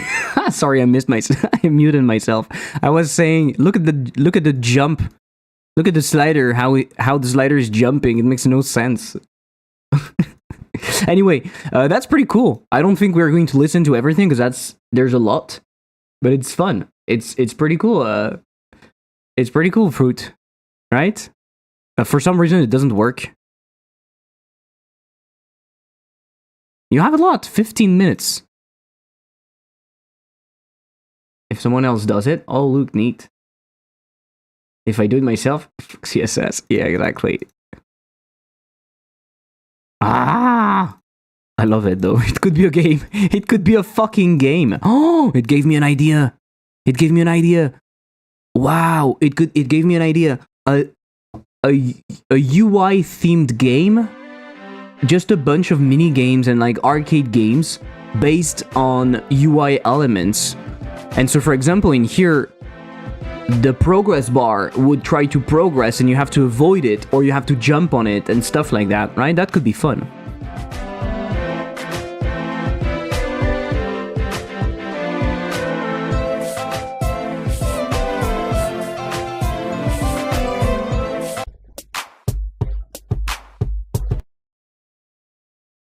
Pretty cool beats. I guess some of them are missing some complexity, Fruit, but yeah, pretty cool. It reminds me of a game I've seen on Blue Sky, really? I will write down my idea. Always write down your ideas, even if they're stupid. You never know. You never know. Might be interesting. That would be cool for a video. That would be cool for a video, not for a game. UI-themed game.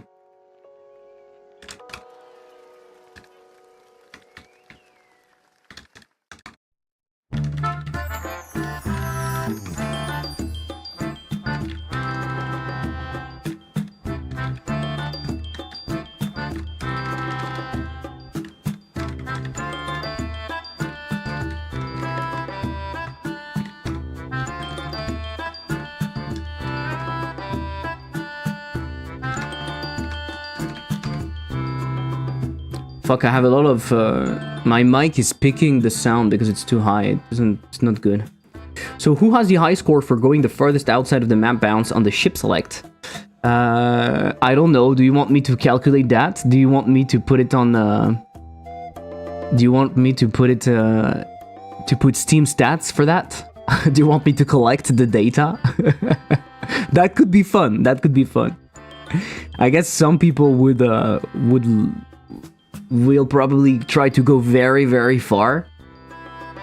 I was so young when I made them. I'm glad you liked it. Yeah, I mean, it's cool. It's always cool to look back at stuff that you're doing that you've done a long time ago, right? Sometimes you're even surprised yourself. You're like, oh, I thought it was bad, but actually it was not too bad. That was not too bad. That's pretty cool. I would not be able to do that. I would not be able to do that. The things I've done on FL Studios, it's like it was shit. It was really shit. And also my computer was incredibly slow, so that was horrible. Call it Boundary Break. With the Boundary Break YouTube series logo.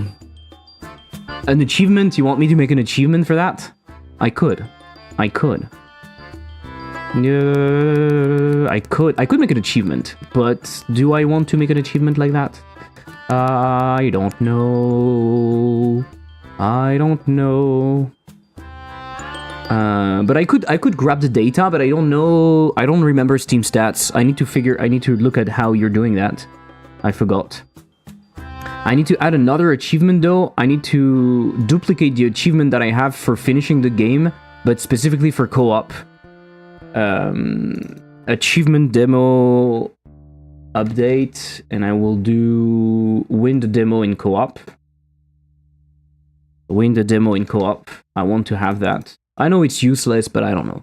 I like how you made the push give you more points, would use it more, and now I'm only pushing, not slicing.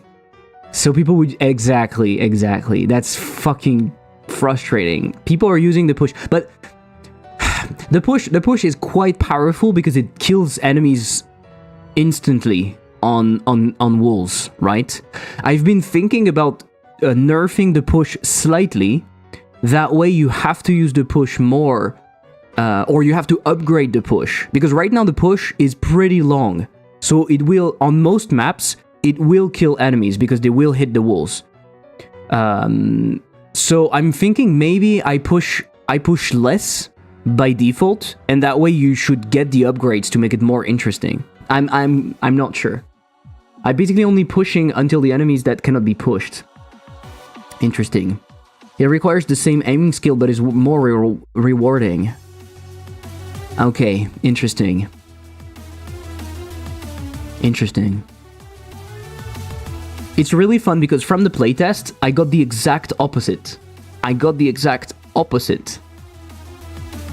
Some people said the exact opposite. They say that pushing is useless because it requires the same skill, yes, but it stops you in the middle of the dash.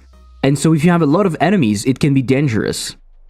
And so that's why I added the ability where it creates a small shockwave on hit push. And I agreed. I was like, yeah, it's risky. If you don't use it at the right spot, you can get hit. Oui, oui, magnifique. C'est français ou c'est gay? Maybe it's both.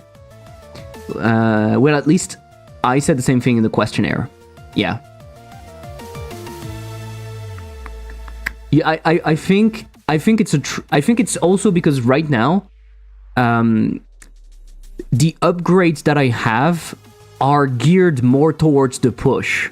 I think I have more upgrades that are making the push way more rewarding than the slice. For example, I have an upgrade that makes the pushed enemies deal 2 damage instead of 1, which is super interesting. You don't have the same thing for the slice.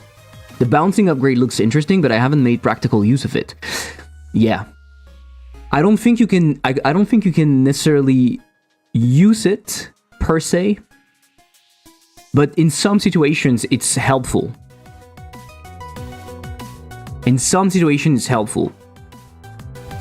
But mostly by mistake, I would say. If you're talking about the one where you bounce off of walls, why, right? It's mostly by mistake.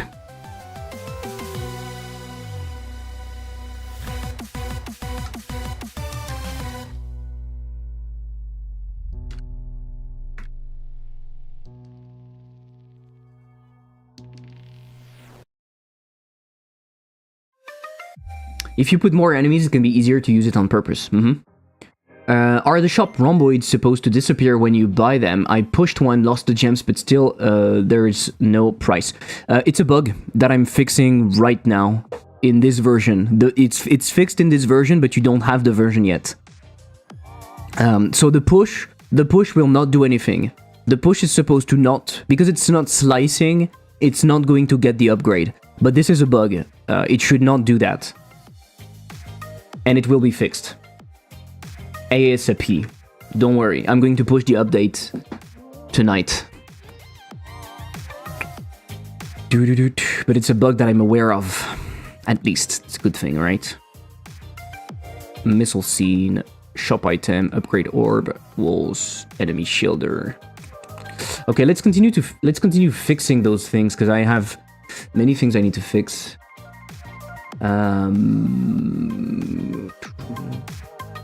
Hopefully with time we're going to have more and more interesting upgrades, and so it will help people play differently. I do agree that right now the push is very useful. One thing that maybe you don't see, I turned it into an ability, and I don't think you have it yet, but you have it as an upgrade. The ability that stuns enemy on slice is really useful to use it in synergy with the push, right? So basically, you have your enemy, you slice through it, which stuns the enemy in place, you go back, and you push it where you want. If you're fast enough, you can do that. And in some situations, it's really useful, because this ability doesn't just lock... It doesn't lock the enemy in place only, it also like stuns the enemy. The enemy can't do what it's doing anymore, which is very useful.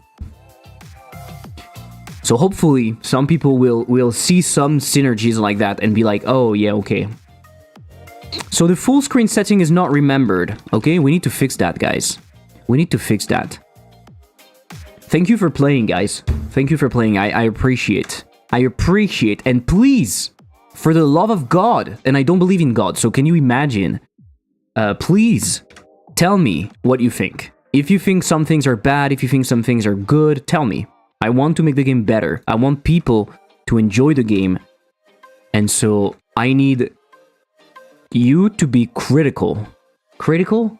To criticize. I need you to criticize me. Criticize me. That could be a live stream. Roast me. How is it called? Settings manager? Yeah, settings manager. Would you look at that? Would you look at that? Window type. We are not setting the window type, for fuck's sake. And Yuri, you're going to be very proud of me. You're going to be very proud of me. Look at that. If I go app data, and I put H, can you see that? Can you see that? Look, Yuri, Hyperslice. It's in its own folder now. It's not in Godot app user data, whatever. Wow, I'm using a custom folder. Wow. I do it every day. That's true, Peacebreaker. You're not very kind with me. You criticize me, but freely. You should pay for that. Oh, by the way, on the title screen, the effect behind the logo, is it supposed to something have a clearly readable hyperslice in between? Or is it that some sorting issues with particles? It's sorting issues with particle. You were talking about that, right? Fuck, I don't have it in here. He pays a lot for that. That's true sometimes. Yeah, that's true. That's true. You should think about it this way. If I'm harsh with you, then no one else in the world is ever going to get you because you've been prepared. What a mentality. You're talking about the particles in here? Yeah, for some reason, from time to time, it bugs. It's weird. Maybe it's because I don't have enough particles, or I'm not sure. It's weird, right? And I'm not even playing with transparency, so I don't know why it's doing that. I don't use transparency, I make it darker. Do you think it would be fixed by just increasing the number? I don't think so. Because it's very regular, right? You can, it's like every second or so. Let's check something really quickly. If we look at the particles,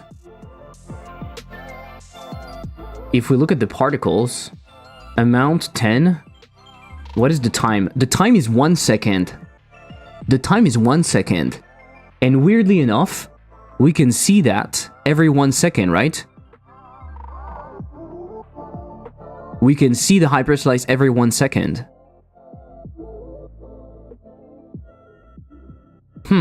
Weird. You have a face only a mother would love. Hey, that's not very kind. Are you saying that to me? Fun fact, the Curse of the Golden Idol doesn't use a custom folder. It's the Godot folder. It's in the Godot folder. Many games are doing that, Yuri. Many released games are doing that. Because they don't fucking care, it works. And it's probably something that you set up early in the project and then you forget about it. Honestly, that's what happened to me. I forgot about it. And also, for some reason, the folder that was created was not even named Hyperslice. It was named something else. My thesis is there too, yeah. Just like many UE games, go to my game's random code name, yeah. It was a bit annoying trying to find safe. Yeah, I totally understand that, Yuri. So that's why I use a custom folder, that way I have control on the name, and it's also a bit easier to find. By the way, unless I missed it, there should be an accessibility option, low movement, that removes optional effects like this. Some people have issues with that. That's true. That's probably true, Smacks. I have some options. As you can see, I have gamepad vibration and screen shake, but I will definitely put some more it was not the priority right now, but I will definitely do it. Yeah, it was annoying. So, do you think bumping or reducing the what reducing the lifetime does? It does nothing, right? It does nothing. We still have this bug. Look at that. Now we just have it twice as fast. We can still see the slice from time to time.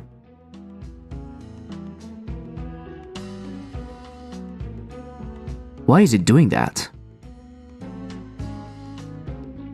Why is it doing that? What can I do to remove this?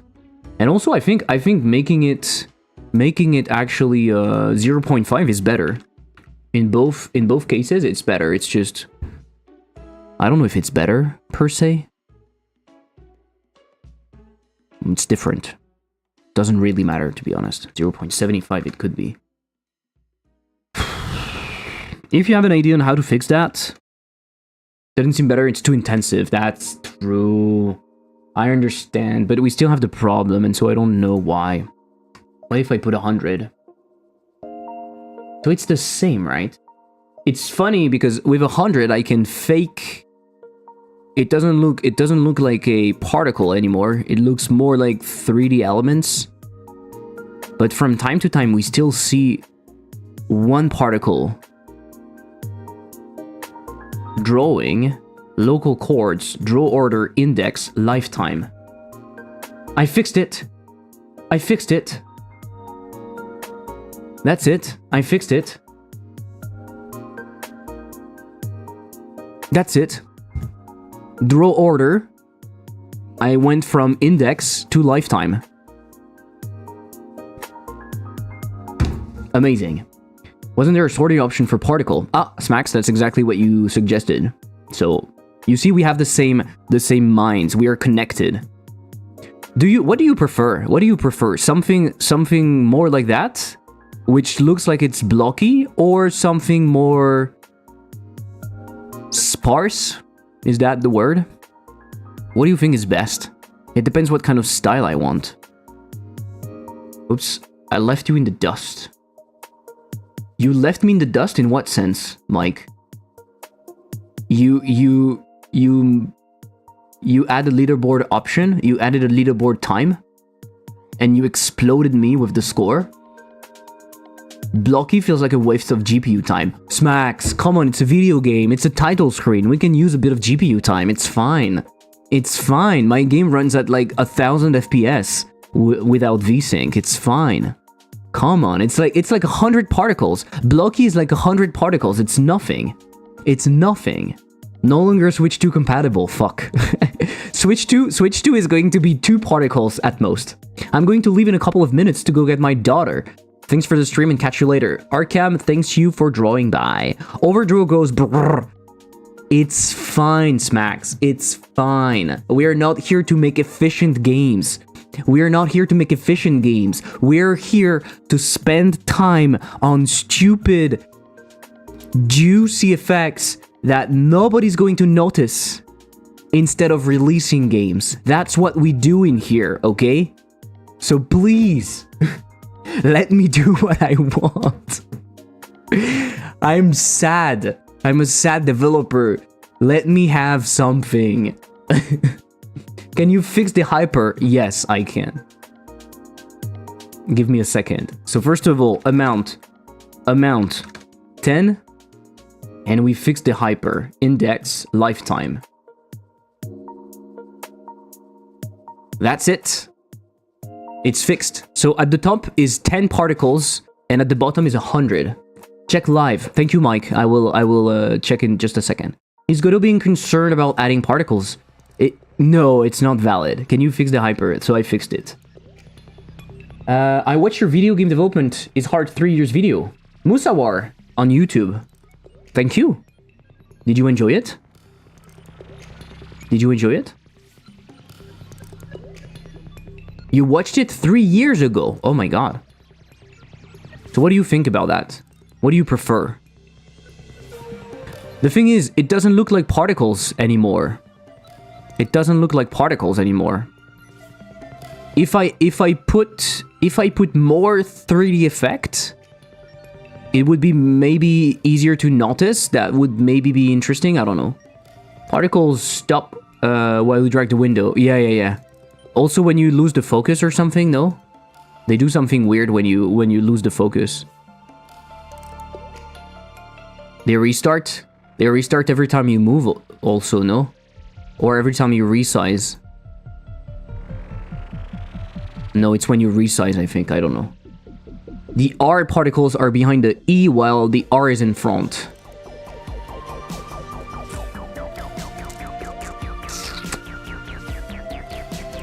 Fair enough.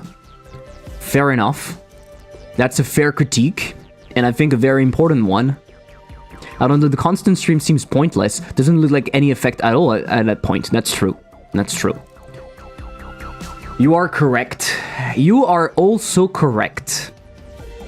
You are intelligent people, right? You are intelligent. I like that.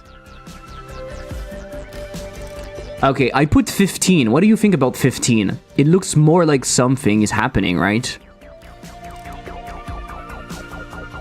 Maybe I will keep it at 10 and we don't care. Is the main menu vibrating after completing a run intended? It is still doing that, Mike? It is still doing that? Is it like glitching a lot? Way more than what you see right now? Because there is a bit of glitch in this title screen. For some reason, I don't understand why it's doing that. When you go back after a run, the title screen, the build version is barely legible. Want a vid? Yeah, you can send me a short vid if you want, but I don't understand why it's doing that. Because it's a unique shader. I made sure that it was a unique shader. The material is not shared, and I'm resetting, when you go back to the title screen, I'm resetting the values of the shader to make sure that it doesn't do it. And I don't understand why. Now game dev is easy with the help of AI. In our time there was no AI assistant. Maybe you should upload a new video. Game dev is really easy. I disagree with you, Musawar. And you know why I disagree? If it's that easy, please make a game and make it successful with your AI. And I will watch from my couch playing the beautiful game that I made with my own hands called Hyperslice. Go wishlist on Steam right now and play the demo. AI is doing nothing, guys. It's doing fucking nothing. Go use your AI to make a game and I will laugh at it, because it will be shit and it won't even work. But please. Can you make them bend upwards closer to the end? Like you're drifting in hyperspace. Uh-huh. I think I know. Yes. That was smooth. Thank you. Do you want to clip it? If you have time, you can clip it. You're right, bro. Okay, thank you. That was easy to convince you then. There's an easy fix for that. Make the logo move. Like you're drifting in space. I could make everything move. I could make the entire screen move a bit more. I could make the logo move a bit more and not just have a slight 3D aesthetic. That way it would look like it's moving a bit. Yeah, that could be cool. That could be cool. As someone who's gonna do an AI conference and watch someone try to build a game using AI, I can tell you it's not easy to do it with that, and AI doesn't do it well. Yeah, I know it's not, of course. The best thing to use AI for in game development is maybe understanding syntax, trying to figure out how to do something. And even that, I don't know if it's a good solution. But I am very anti-AI, you know that, right? I think AI is definitely overhyped. Definitely overhyped. At what time are we? 2:25. I will put a mark somewhere. I have a way to put a mark in my stream, but I don't remember how. So I will just take a note. 2:23 clip AI game. Okay, I will put that in here, and I will do it later.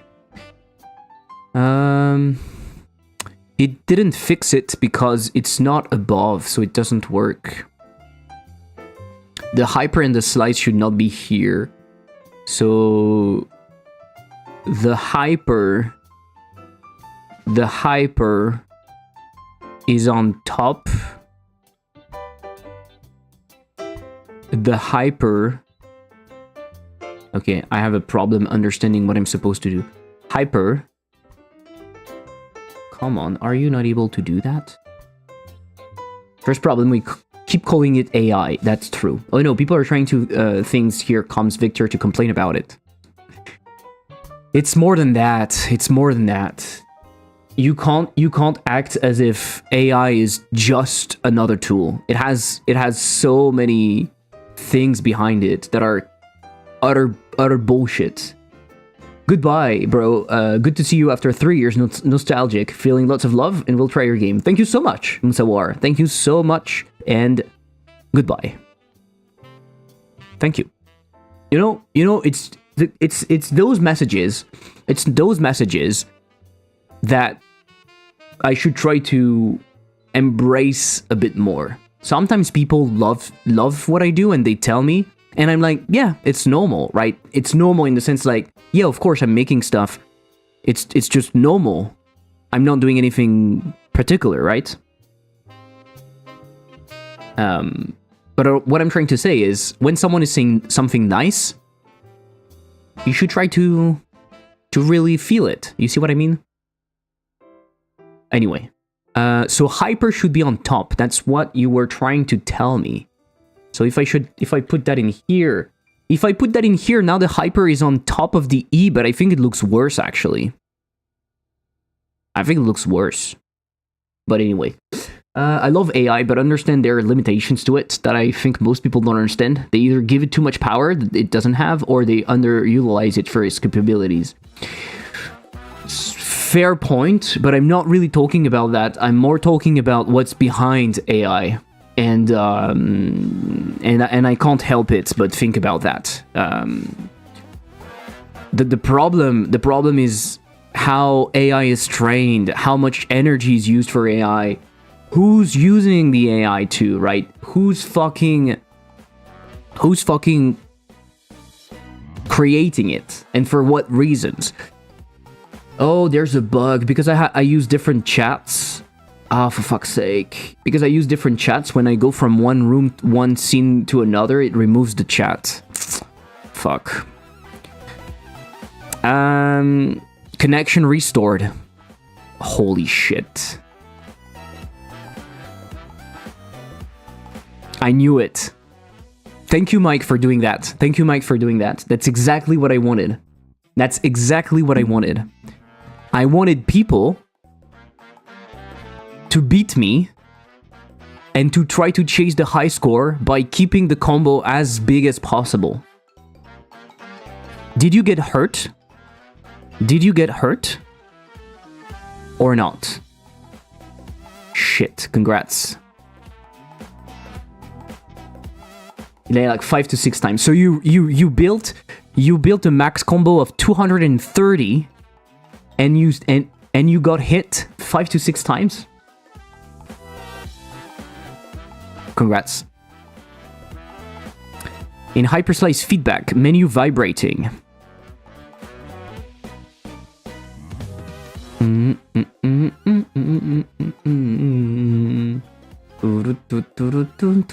Mike, do you want to appear in the credits as a tester or not? Now and play the demo. Hey, I hear my voice. That's weird. Holy shit! Yeah, I know this bug. It's been there so many times. For fuck's sake, it's been there so many times, and each time I try to fix it, it's not fixed. That kills me. Evening, Lupo. Also, the background in the shop is more computationally expensive than the rest of the game. The background in the shop? The waves? You saw your frames drop? But it's not as bad as in 360 FPS. Oh, it's not multiplied by delta?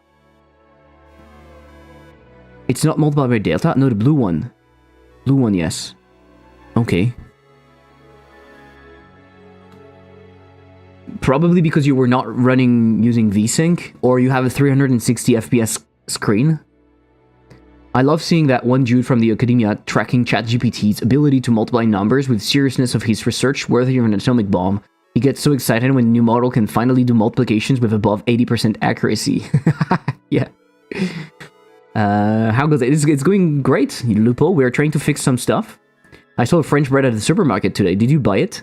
The scrappy little ML models, like ones from terrain erosion based on simulations that are too costly to use in interactive tools, are the sweet spot. Cleanly licensed source data doesn't take away anything creative, saves compute resources in the long run. I agree. I have nothing against deep learning in general, right? My biggest problem is the overuse of ChatGPT and the other same generative shitty AIs. That's my biggest problem. Also, for some reason, this doesn't move because it doesn't start the loop. Oh, for fuck's sake. Fuck's sake. I mean, the video is 60 FPS. The text is more legible than in... my screen is 360 Hz. Oh, okay. Oh, could it be the problem? No, it's not. Mike, just to make sure that it works correctly, when you launch the game the first time, the glitch shader is not going crazy, right? It works fine, and after a run you have the problem. Okay.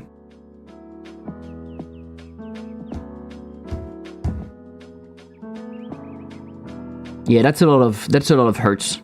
Already have some bread at home. My trait sometimes better. Yeah. But also be aware of beware of French bread. Usually when they say specifically French bread, it's because it's nothing like French bread. So be aware of that. It's usually pretty shit compared to real bread that we do. So I won't see you in the leaderboard because I am not in the demo version in here, but that's okay. So I have this problem. It doesn't move. It's not a big deal, but I will still fix it. Title screen doesn't loop when going back from other screen, i.e. no animation. Okay. Full screen setting not getting remembered. We need to do that. By the way, keyboard mode has 8 directions to move in. Makes me wonder if there should be a way to use numpad for 16 directions. Wow, that seems like complications. Honestly, if you want to play with keyboard, try to use the mouse mode and let me know what you think. I think the mouse mode is the best when you play with keyboard. Unless, of course, you don't want to play with your mouse. Right? Mouse mode, yes. It's not very clear, but when you play, let me show you. When you play, I think it should work. Fuck. That's not where I wanted to go. I think it should work. Hopefully it works. Might also be something for arcade enthusiast with clicky sticks. I intuitively aimed with cursor keys and figured I can slice boost with mouse button. Ah, you can do both, in fact. You can go in here on pause and you can do mouse control and you can set it to on. And so then it's following your mouse. And you can also... and you can still use the mouse button to slice and push. You can try that if you prefer. I don't know if it plays very well. It might be a bit harder to play. But maybe some people will enjoy that. It's not that bad. It's just a bit harder to react to whatever you want to do, right? In my opinion, it's a bit harder. But I'm not used to it also. But that's cool.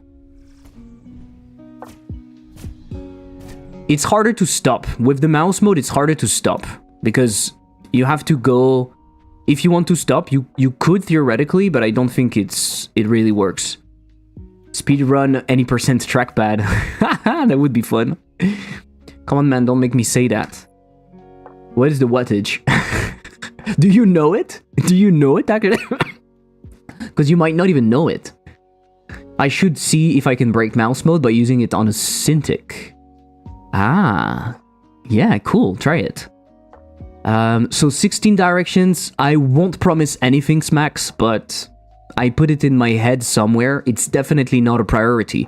If there is someone else that suggests it, I might consider it. But, yeah. So how would that work? Just how would it work? You use the numpad. Oh, you use the numpad to have 16 directions. Okay, yeah, like you can use the number to have like the diagonal, right? But you can do the diagonal by pressing Z and D at the same time, no? With keyboard. Let me check. You have the diagonal. Oh, but it's only 8. Is that it? 1, 2. Yeah, okay, I see what you mean. You have 8 with diagonals, but you can combine those to get angles between. Okay. I see. Well, I'm definitely not going to do it right now. Of course I don't. It has the G, worst efficiency rating in the EU, but checked and it's 130 watts. Oh my god, it's fucking a lot. Do you know that my Jellyfin server is running at like 40 watts or something? It's crazy that it's 3 times less than just a monitor. That's crazy. I bought a 3080 at release for 700 and it looks it's going to endure for a while. Yeah, but it's HDR. I don't know how to calculate the max wattage. What about making the ultimate when both left and right are pressed? Left and right are pressed? You mean the direction fruit? That would trigger the ultimate too easily, no? Right now you can ultimate with Y and with click on the joystick. Isn't it enough? You buy a wall plug meter. What meter? The mouse button. No. I'm too afraid people would trigger it on by mistake. I think people would trigger it by mistake. What I could do though is put the click, put the middle click of the mouse to trigger it, at least. But I'm too afraid people would trigger the ultimate too easily because you can probably do that, right? Mouse buttons, not directions. Yeah. Like in Super Mario, that breaks completely if you hit left and right at the same time, which wasn't physically possible on the NES. Alienware says the average consumption in work mode is 27 watts. Ah, okay. Because it doesn't refresh at 360 hertz, right? Work mode is like 60 hertz or something. I missed a message. Also, the focal point where the hyper and slice particles converge to are very far. I think if they share the same point, you can animate it. Okay, Fruit Superman, I see what you mean. Yeah. I see what you mean. Okay, guys. Let's look at the settings for title screen. Let's look at the settings for... title screen. What am I saying? Display, video page, full screen, OS full screen. And so settings manager, when you apply the settings, you must read. And what I wanted to check is, I don't remember the look of my settings. Video type, monitor 0, language, master, gameplay. Oh, I don't save it. I don't even save it. Window type 1. Oh no, it's that, right? How do I save that? Window type?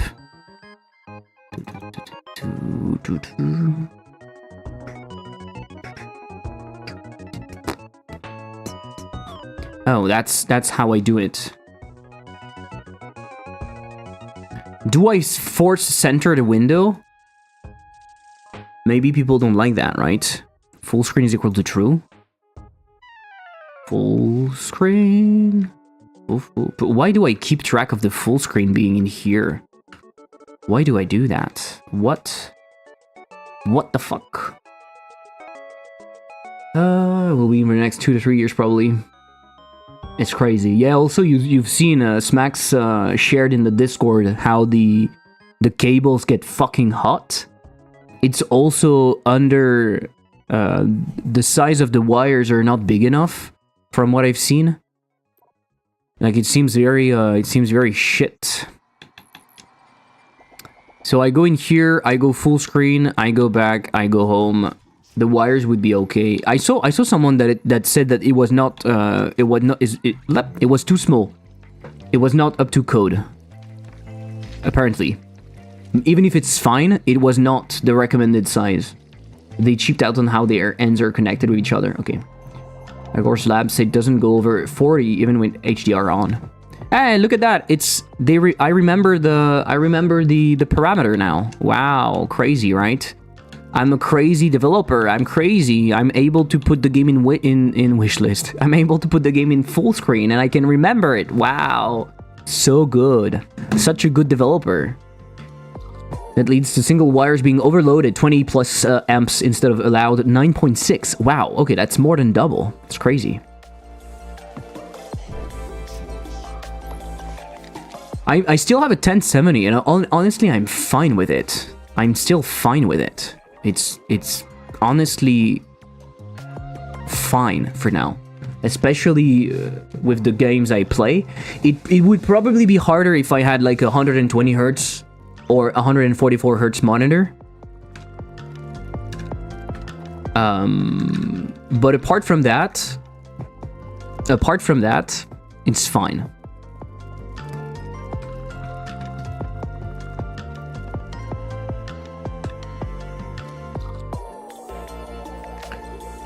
Apart from that, it's fine.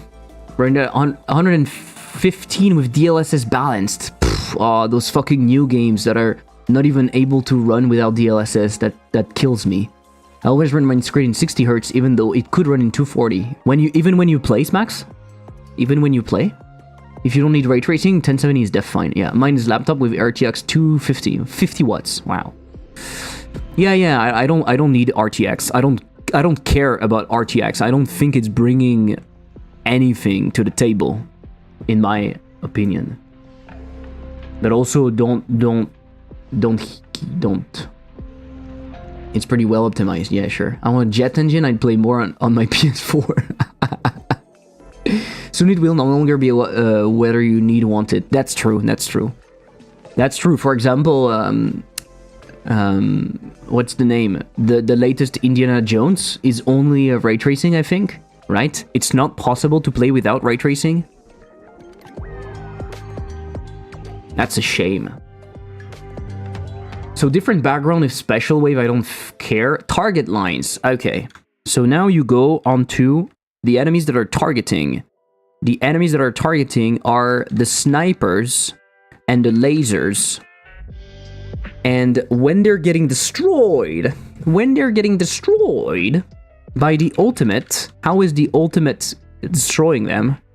We look at Mark and Slice, not Markiplier, Mark and Slice. Honestly, ray tracing I don't care for, but the path tracing in Cyberpunk is next level. But it ran at 50 FPS, 25 FPS. Yeah, so that's not worth it then. I'm not here to watch a slideshow. New Doom also has forced RT. No. AC Shadows forces RT in home base area, but supports 1070. So they made their own software ray tracer for that. Wow, it will run like crap, no? New Doom also has forced RT. Fuck. I will be able to play them through Game Pass Ultimate. Then I would pay Ultimate for 1 month and play the game. But still, that's not the best experience. Ah, fuck them. Fuck them and their ray trace stuff.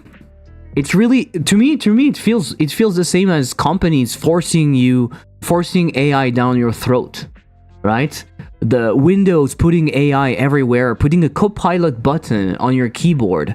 Google putting Gemini everywhere, on your phone, on Chrome, everywhere. We don't need your fucking shitty AI.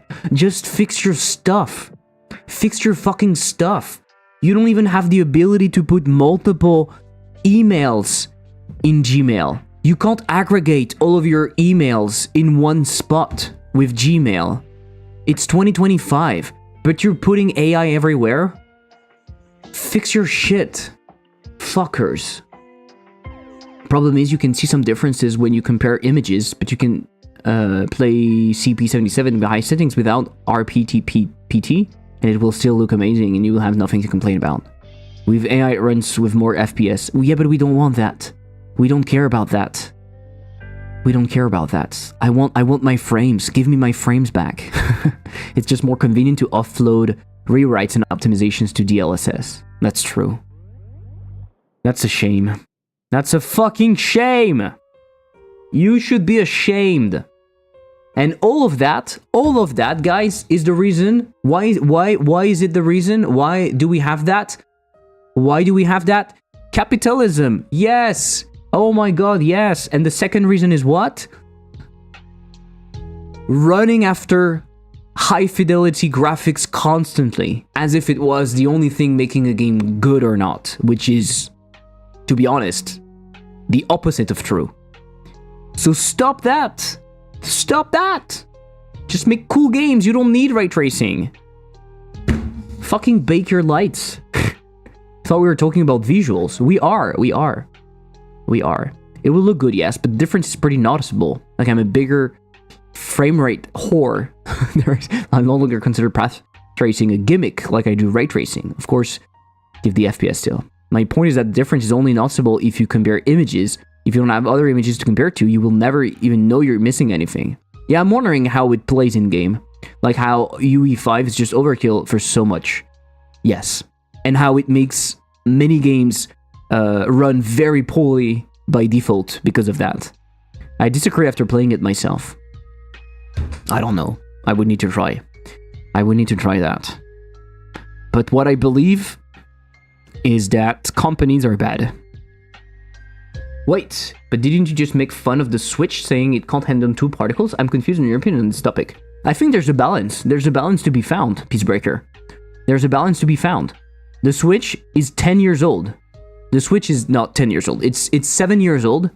And the GPU inside of it was 3 years old. And it was very outdated when it came out. So the Switch is very underpowered.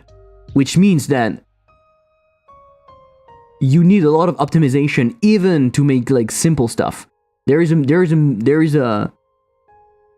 somewhere in the middle a balance point. What I'm trying to say is you don't need every fucking game to try to be ultra realistic. It doesn't bring anything to the table. And look at the Switch. Look at the Switch. Most of the great titles on the Switch are very cartoony. And it's fucking great. And it's fucking great. I don't care about seeing the reflection of something in a puddle. For most games, ultra realism is not useful. Hyperslice plays surprisingly well on a Cintiq. Really? That's fucking amazing. I love it. I love it. Because it's like playing with the mouse, but it feels even better than with the mouse, I guess, right? That's so cool. I don't have a table. I don't have a drawing tablet, unfortunately, but I would love to try. You are just proving my point, Mike. Okay. Although I've linked that video about Ghosts and Goblins recently, for those who haven't watched, the NES ran at 50 and 60 Hz depending on the input voltage. Due to the lack of optimization, they had to redraw the game only once every 3 frames. 20 Hz or less. Oh my god. All the time between used to do game logic and updates.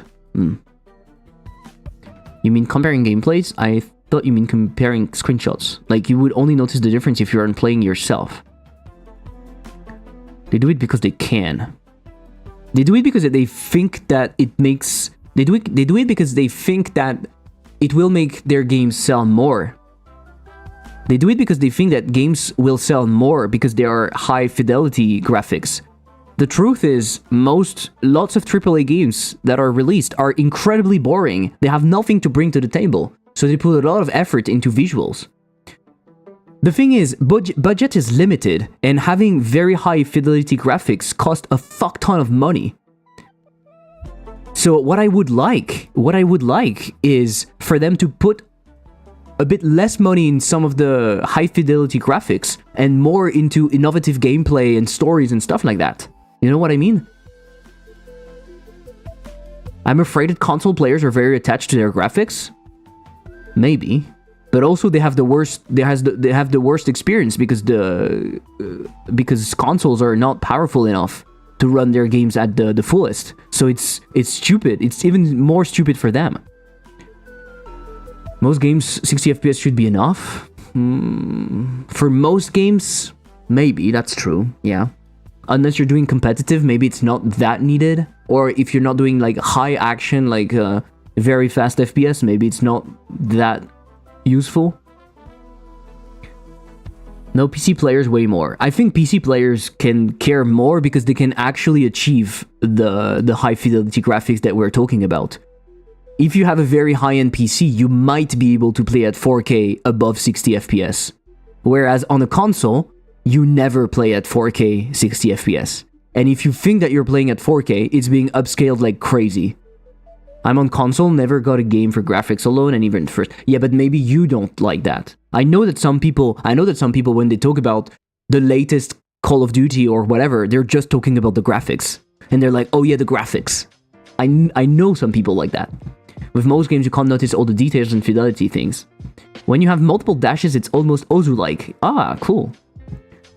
Cool. If you have feedbacks and stuff, other Zek, don't hesitate to put in the questionnaire. I would love that. And also please fill in the questionnaire if you want your name to be in the playtest, to be in the credits. Sorry, I would love to put you in the credits for helping me play the game and give ideas and suggestions. Think about ultra settings in Crisis or oversampling in Witcher 2. A taste for the future could be like. And for competitive games, definitely need it. Like 120, 144 FPS. Oh fuck, I Alt F4'd. You Alt F4'd what? The game? Even if you Alt F4, it should pop up. It should pop up the exit pop-up, no? But you Alt F4'd more than once, probably. Yeah, the demo, so I didn't see the pop-up. I can give you the link. If you want the link, I can give it to you right there. But Alt F4 is supposed to also give you the pop-up.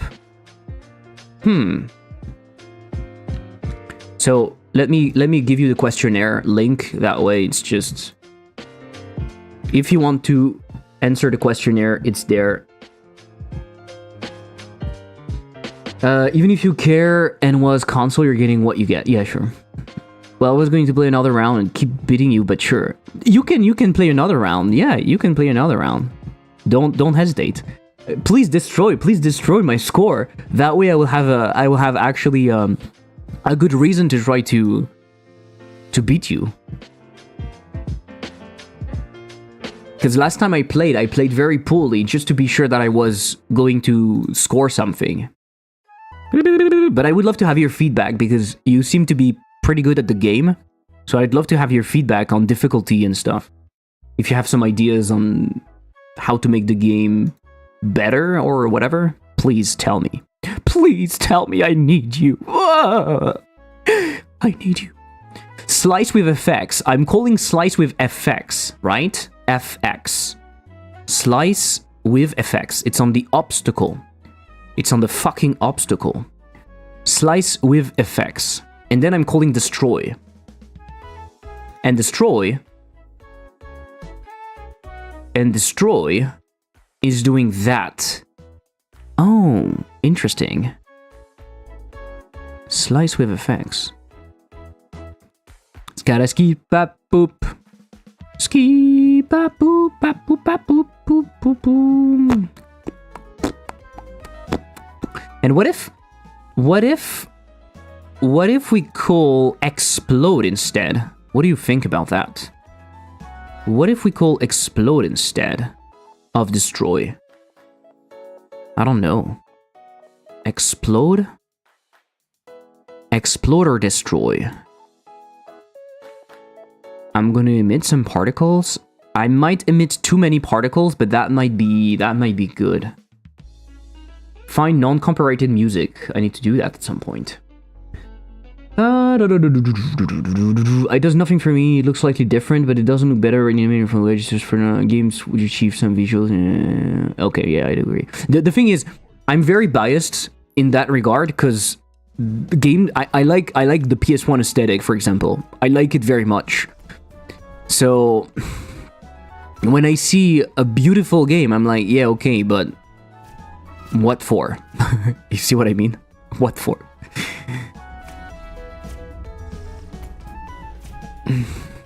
Why did you put so much effort and money into making your game ultra realistic if it's boring as fuck? Like Hellblade was boring. I'm sorry, but it was boring. I had a hard time finishing it. It was truly beautiful and surprisingly realistic, especially in some aspects, but it was also very boring. So, yeah. Hellblade 1 was amazing. Yeah, I'm talking about the second one. I didn't enjoy it that much. I found it very slow and very repetitive, and yeah, the puzzles were boring. The puzzles were boring and too long, and the whole schizophrenia thing was such a beautiful design idea. That's true. Oh, visually it's incredible. It looked awesome, but didn't finish. Yeah. I finished it, but like I had to push myself to finish it. What are some games you think are boring and others love a lot? Just want some ideas on games you don't like. Assassin's Creed. Assassin's Creed is incredibly boring.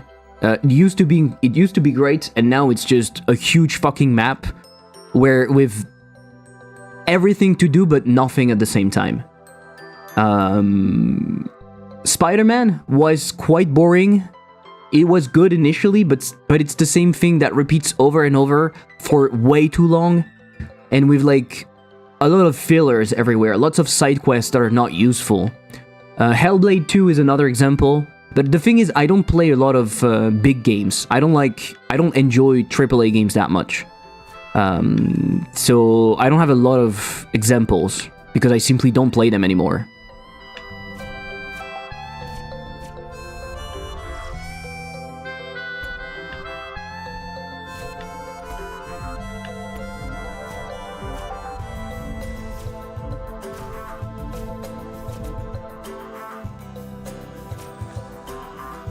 I want more money. Give me some money. Wave 6.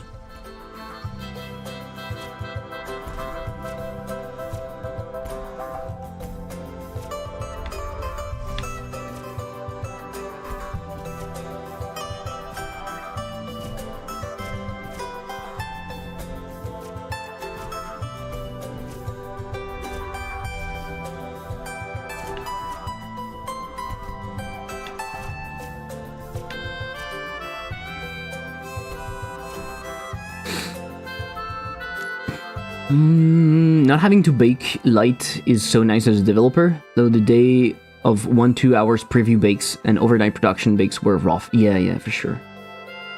Or even when I mean the thing where voices in your head gives you gameplay hints, but like naturally, yeah. I value my time as a developer, but the goal of my work is to make experience for people. I don't want to offload the burdens on them. Yes. Source 2 uses RT for pre-baking lights, and is perfect use for this tech. Yeah, I like that idea. Agreed, doesn't make any game better as a game, but it really was eye-opening for me. I guess I don't think there's an artistic need for progress. Progress is cool in its own way.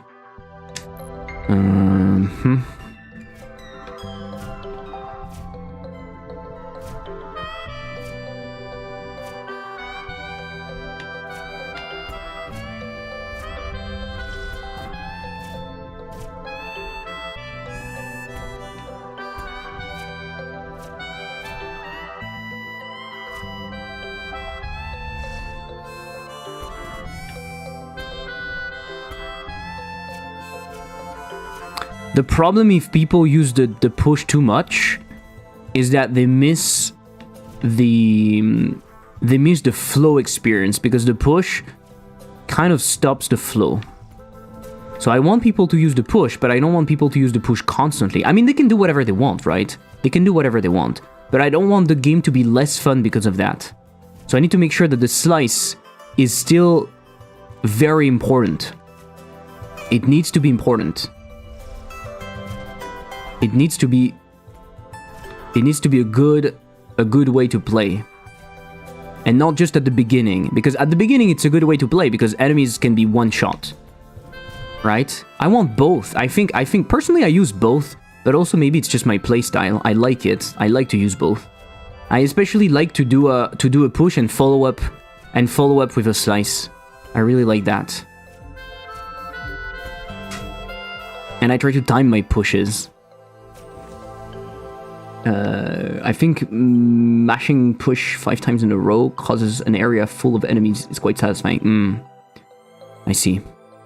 Is the timer in the background new? Yeah, it is new. It's based on your feedback to make sure that the surviving waves are understood.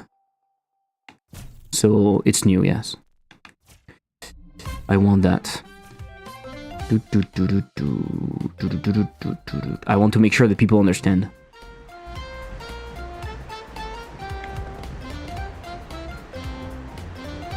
So I'm showing you something, but you don't need to dash. You don't need to dash to survive this. You can just find the opening every time there's an opening. You don't have to dash. This is actually an achievement. If you don't dash, it's an achievement, but I have it already.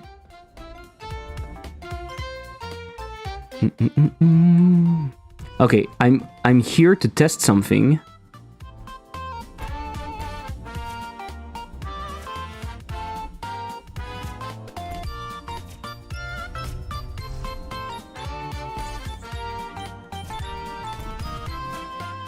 Oh yes, let's go. That's fucking cool. Please give me enemies.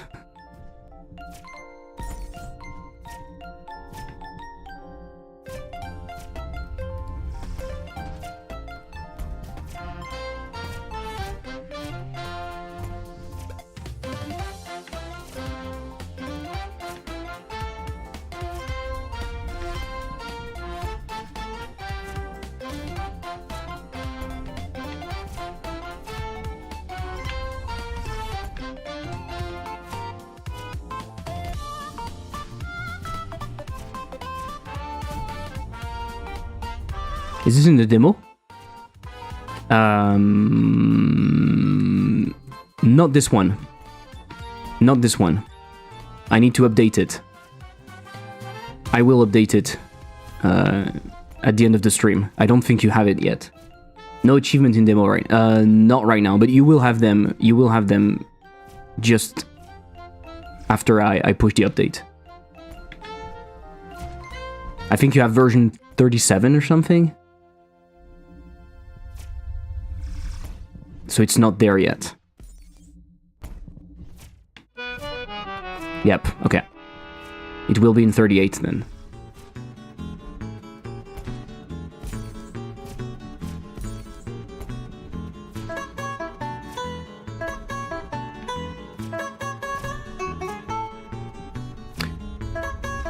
Come on.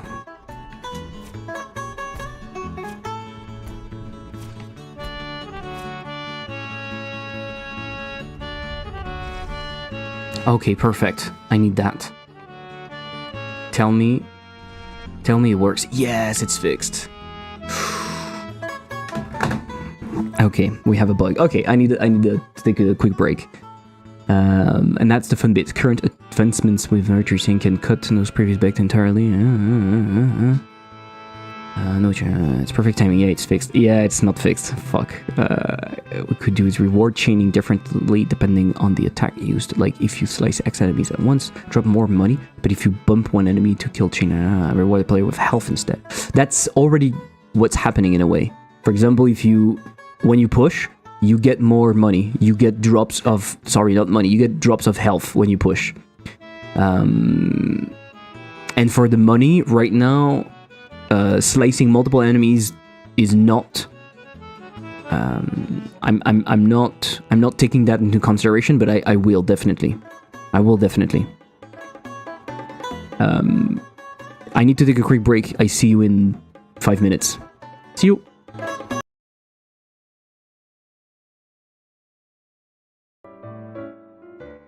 I want to do two things. I want to to kill them, but you're supposed to protect them. So you're supposed to do that. Let me show you. You're supposed to do, oh no, they're going to be killed. No. So it should be 0 right there. 0 died. Okay, cool. 0 died. You know what? I will add some messages because I don't want people to feel, oh, this is a good test. 3 died, only those ones. Okay, perfect. And 3 died, only... Okay, perfect. It's working now. So I think I will add some messages on top of the number of people that died. So for example, if you have a lot of people dying, I'm gonna say bad, or you know, you should do better or something. And when there's like 0 died, it's going to be like congrats, because otherwise people... But this is pretty cool. This is I'm addicted. Initially I was confused, and now I'm addicted. This is a good sign for a roguelike. You're going there, my guy.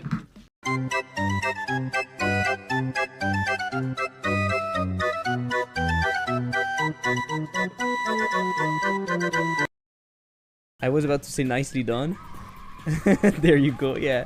Okay, Oh! Oh my god, that's the speedrunning technique right there, right?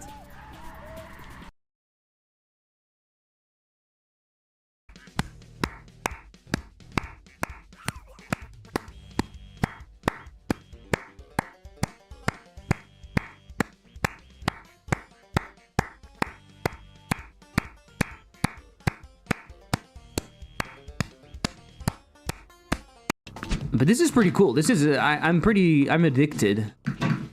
Initially I was confused, and now I'm addicted. This is a good sign for a roguelike. You're going there, my guy. So, and I went to the I went golfing, and then I tried to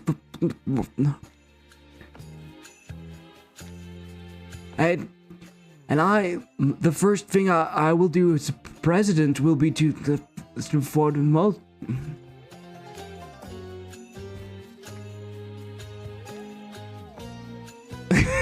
Don't poop your pants. Much better. Like when you charge the thing.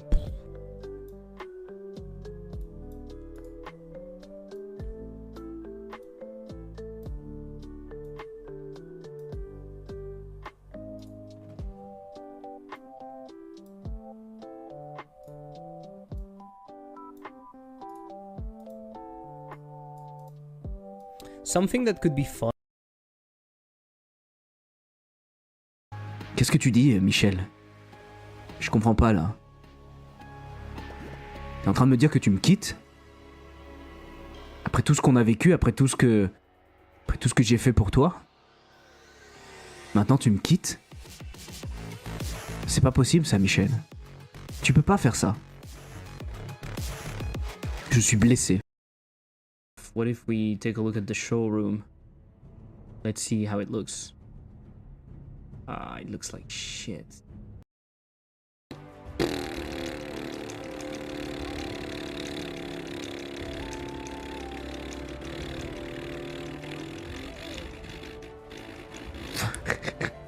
No, of course you can't do that.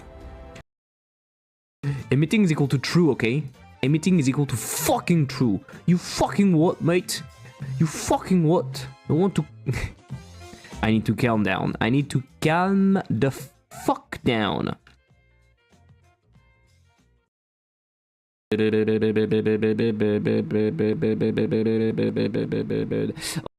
So guys, this is the result of the stream today. What you can see here is my voice being activated with the microphone, and the little cat is speaking only when I'm speaking, of course. And it works okay. So this is good. And this overlay is done in Godot. Everything is done in Godot, which is pretty cool. Did it. So if it's not available, you return. Otherwise, you say delete. It's beautiful, right? It's beautiful. It's like a secret. You can like get an upgrade, but you don't know what it is. Do you like it? It's like a secret upgrade. It's Secret Santa. Why is everything so bad? Why is my game so bad? Can you tell me? Can you tell me why I'm such a shit developer? I would like to know. I need to get better. It's perfect. Better than CSS. But don't worry, everything is fine. I know exactly what I'm doing because I'm a professional. I'm a professional game dev. Look at that.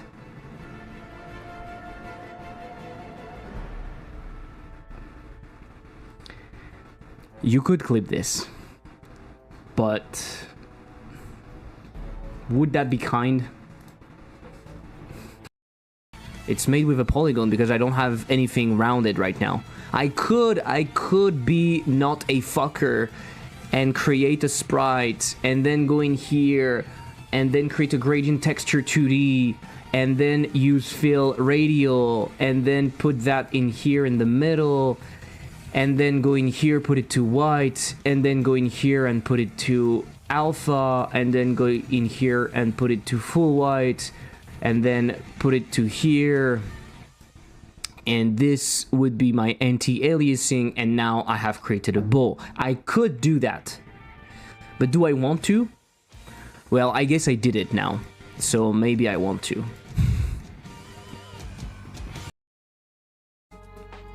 Alternative control. Alternative control. I'm going to take that player control and I'm going to put it right there in the fucking middle. Right? Right there in the fucking middle. Boom. I put it right there.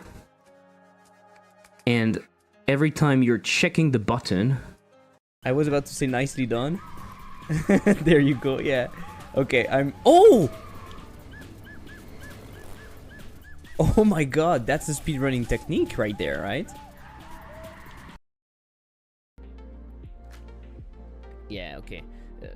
The names are the same, and I'm running different windows with the same names, so it's having a bit of trouble capturing the right window, but otherwise it works fine. And you can see my input working, so that's pretty cool. So if collider hey, Joker went, how you doing? Hello. I saw you yesterday on Ato's stream. Good enough. Let's go. Nice.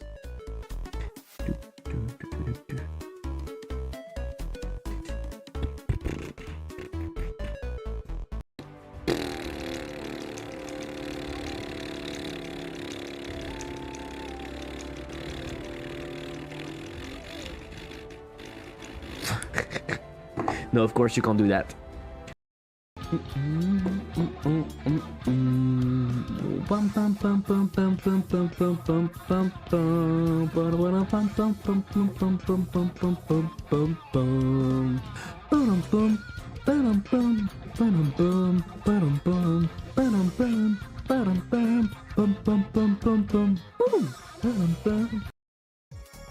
Wow. Okay, the brain is going to struggle a lot with that. The brain is definitely going to struggle. Hey! Puret, thank you for the sub. I missed it. Thank you for the sub. Hey, I appreciate it. Thank you for the gifted sub to Tsunami. Let's go. You will enjoy without... You will enjoy no ads.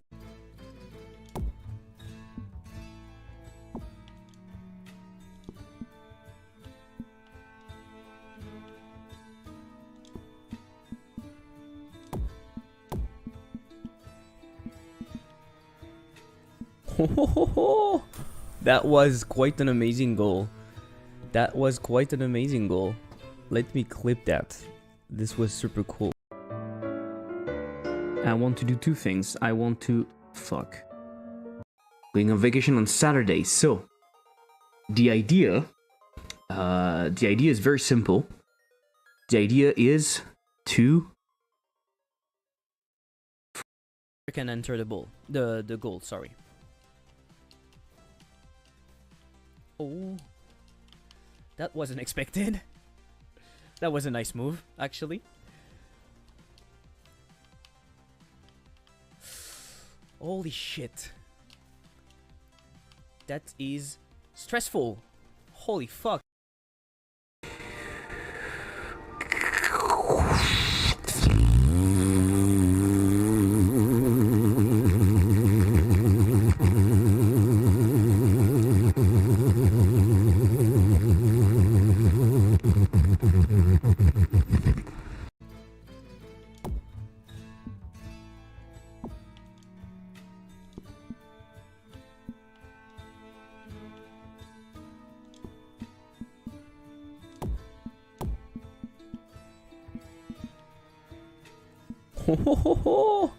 That was quite an amazing goal. That was quite an amazing goal. Let me clip that. This was super cool. To draw stuff? I can't draw. Look at my character. Look at it. Let me show it to you. Look at it. Look at it. Do you think I'm an artist? I am not. I think it's cute though. Hey, what's happening? What's happening? What's happening? What's happening? What is happening?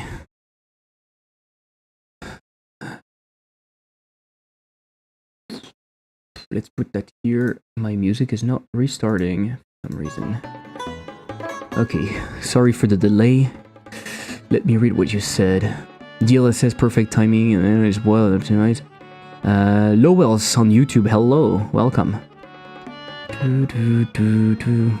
think it's also something important to keep in mind. Nintendo Switch was underpowered even at release, but it's definitely allowed them to offer a whole console way cheaper. I don't think it would have done better with a launch price of like 500 and 600. Definitely important. Personally, I blame consumers for buying Monster Hunter games at all. They are surprisingly good, at least World is. Never played one before, although the endgame is grind.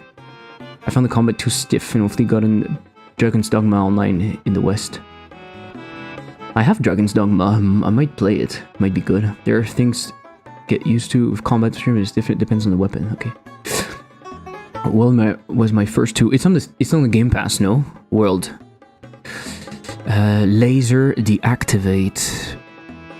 On obstacle sliced. Laser deactivate. Why is it deactivated? Oh, because it's deactivated in here. Because it's deactivated in here. To deactivate it earlier, we are deactivated when health is updated. And so we are deactivating it here. Deactivate on previously freed instance. Fuck. But the real meta is the ball gun. Elliptic, did you complete hidden goals in Dubio? On some of them, I think so. But I'm not the type of guy to 100% games. We got a donation. Sorry, I didn't... Bandit du Chaos. Bandit du Chaos? Bandit du Chaos? Is that you? Peacebreaker, it's you, right? Of course it is. No, I didn't miss it. I just saw it. I had time to realize. Thank you so much. Thank you so much for the coffee donation. Thank you so much. It's me, what? It's not you. It's you. It's you. You use weird French names. You do, right? Fuck, I forgot my coffee somewhere. Give me a second.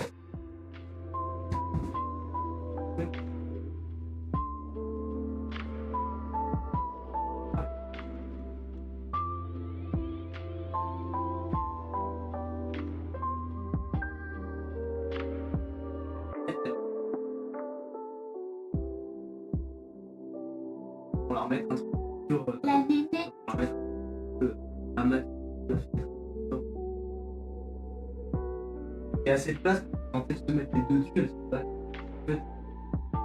Nénette, elle dit rien, mais...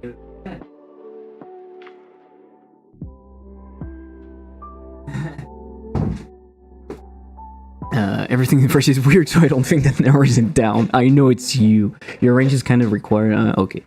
So thank you so much. Thank you so much. I mean, I know. I see the... Even better than that, you wrote not Simo in the nickname. Je ne pourrais pas mettre un nom négatif, mais je briserai le système un jour. Thank you for the donation. Thank you so much. I appreciate it. I do appreciate it. I'd rather go out and shovel snow than deal with endgame meta in any game. Did you try the version? I forget the name. I'd shovel snow for fun. Maybe you would dig a hole for fun, right? Maybe you would dig a hole. So no, I don't think I completed the hidden goals. Did you? Did you complete Did you complete everything in the game?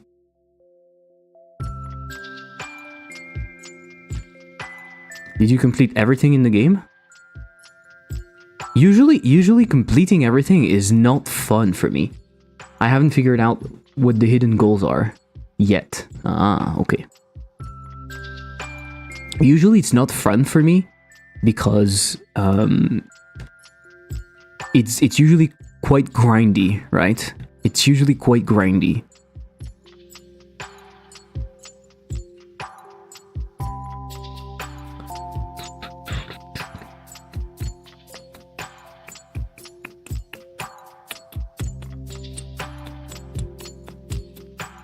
Okay, so I think it should have fixed it.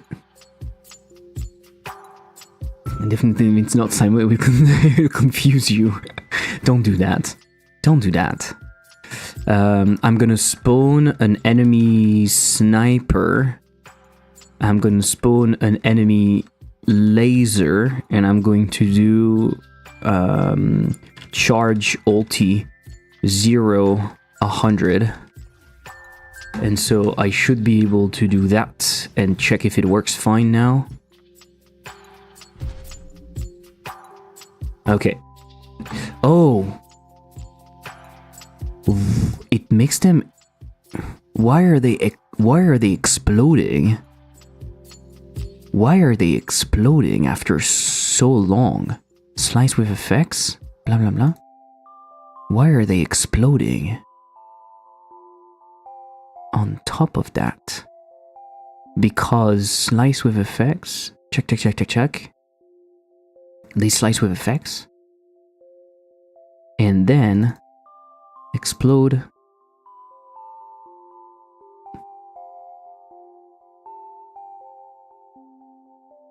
Because I spawned the shard's particles, destroy. Emit signal fully destroyed, Q free. And slice with effects.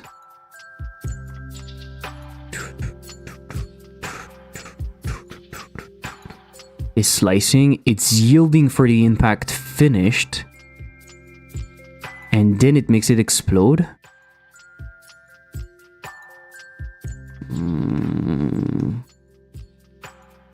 But explode is not the same, so I don't think we need to do that.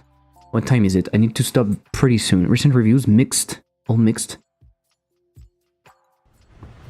What EA version? White Hearts. Isn't White Hearts the monster into clone? It looks like it's red-headed children. White Hearts?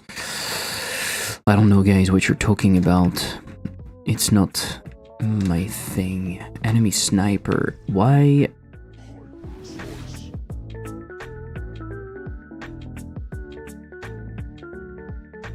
Hey, that's perfect. That does exactly what I want. That does exactly what I want, so that's very good. So I'm just instancing valid the laser.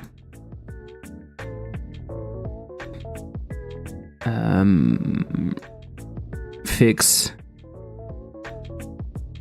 target line showing when using ulti. Okay, very good. What time is it, guys? It's 9:18. I need to stop in like 10 minutes or something. Your thing is dashing, yes, dashing games, dashing looks. What? Did you see that I changed my my clothes?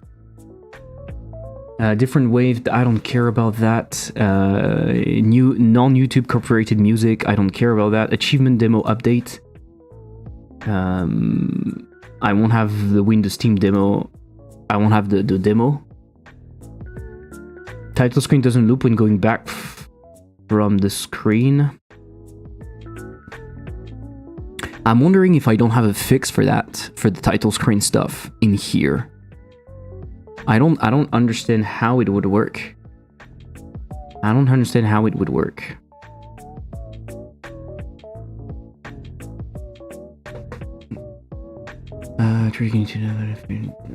Okay, let me open.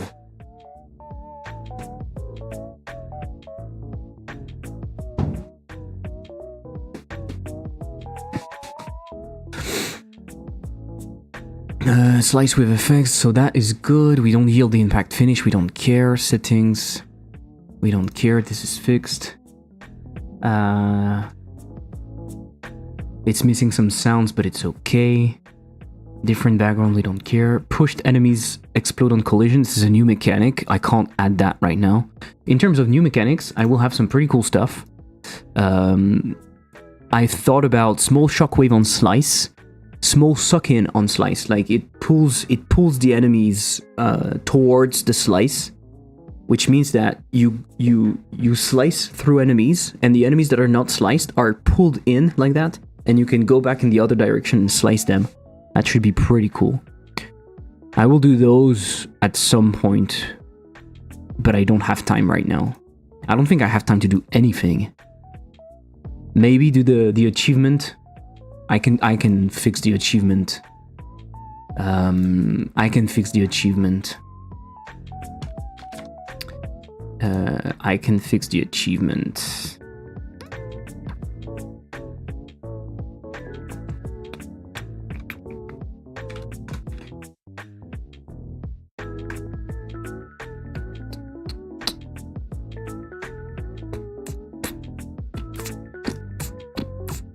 Global's players number superior to 1. I can win demo co-op. Let's do that. It's pretty fast. Game, let's do add achievement demo. Add achievement win demo co-op. That's great. Globals is the override for that, so that's good. We can change this. I'm ready to do an update, so I'm ready to bump up the build.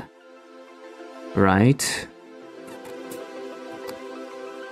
Bump the build, and I updated my script, so now it bumps the file version automatically, so that's pretty cool. Hyperslice. Hyperslice assets, is it in here? No, it's in the Steam assets. I forgot. Open recent Hyperslice Steam. Fuck, it's not this one. It's this one. Yes.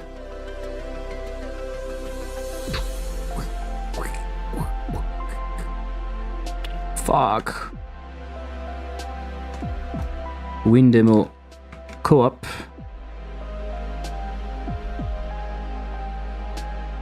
I will do that after. So win demo co-op is pretty simple. I just do something like that, and I put you in the same spot.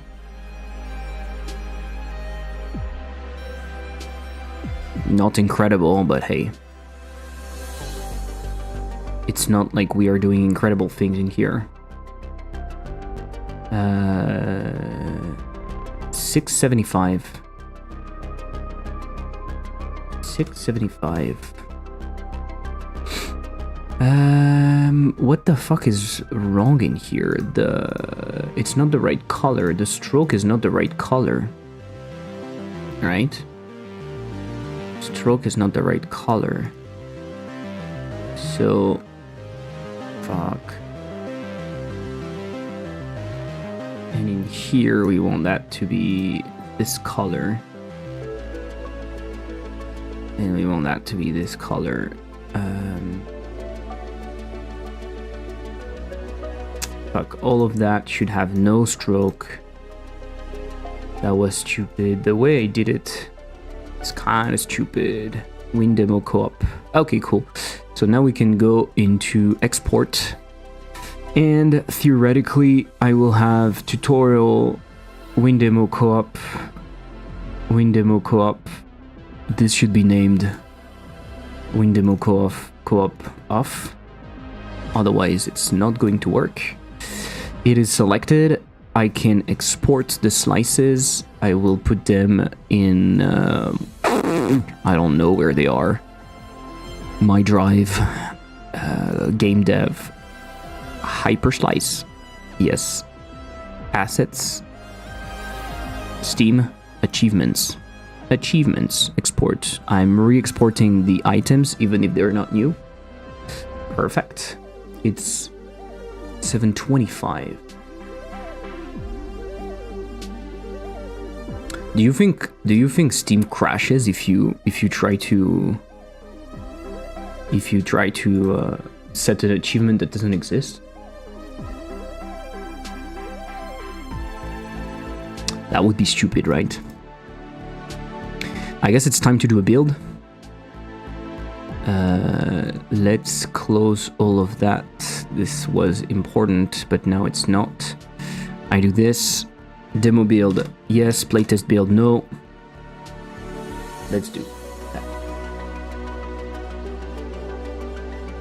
I'm gonna update the icons. Hyperslice demo. Hey, Thornity Co. Morning. Game deving and busifying.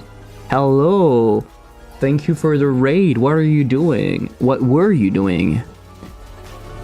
I don't think we know each other. Or do we? Last time I said that, I actually knew the person. How are you doing? Thank you for the raid. Steamworks settings. Stats and achievements. Achievement. The name should be Win Demo Co-op. And it's Win Demo in Co-op. Survive all the waves and win the demo in co-op mode. Perfect. Choose a new icon. Hyperslice, Steam, achievements, win demo co-op, upload.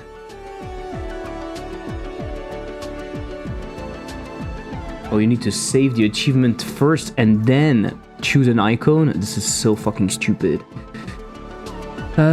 I know your work from the Juicy Polish YouTube videos. Let's go. Amazing. What were you doing? Thank you for the raid. Forgot about a work meeting. In my defense, I was in my car for an appointment. Listening to a French guy butcher my language. Fuck you, Peacebreaker. There was an error uploading the image. The application data is missing. Please save the achievement before adding its image. What do you mean? I did save it. What the fuck is wrong with you? Right, it's here. And so now that it's here, co-op, upload. Ah, now it works. Oops. Co-op off, upload. We're updating the demo. You can try the demo right now. I was jotting down some thoughts around how much time is needed to have a game ready for Steam. Oh, interesting. I'm sorry, I'm going to leave soon, so I'm pushing a new update to my demo if you want to check it out. It's probably pinned at the top of the chat. If not, you can check my game in here. If you have anything you want to share, please let me know. I'd love to check it out. Edit. I will modify this win. Win demo off. Upload. Okay, I modify that. Save. Perfect. So my new achievements are done. I now have to upload. Do I test the build really quickly? Questions. How much time have you spent on the game?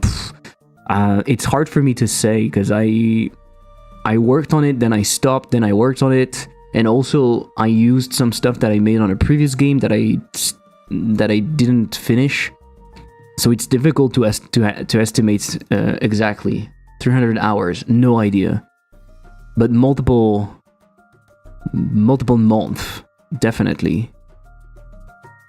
300 hours, that would be 10 weeks. That's more than that, way more than that. Probably way more than that, to be honest. I'm launching the Steam version without The game is best played with a gamepad, yeah, for sure. I'm launching the thing without Steam, so it won't work. Ooh, interesting. Interesting. If you launch the Steam version without Steam, it crashes. Do you think it does the same on itch? It's something I didn't think about. But it's not, I won't care. Honestly, I won't care. But I think it's something that doesn't work on itch. On the itch version, it probably doesn't work. It probably tries to connect to Steam, because it doesn't check if Steam is available, and it just breaks. Ah, interesting. I need to fix that, but not now. You forgot to mention how 60 of the time you were talking about us for head rid of AI is actually... Yeah, exactly. I spend so much time not working. That's very true. That's very true. But yeah, difficult to estimate that project, how long it took, to be honest. Because before that, I was working on a game called Color Space, and I stopped working on it because it wasn't working. It wasn't a good idea. But I reused a bunch of stuff that I made in this game, and I reused them to create Hyperslice. But also then I stopped working on Hyperslice for a while to try something else, and then I went back. So it's been a bit messy. Started this, what, in October maybe? No, I started way earlier. I used to track all my personal work time, then I progressively doubled that idea. Honestly, most of my work time is probably tracked because I put everything on Google Calendar, but I don't have an easy way to check. So maybe August. No, way before that. Because before summer, I was working on Hyperslice, and I stopped to work on Claw Lector for a while to try to prototype the idea. So 2020? No.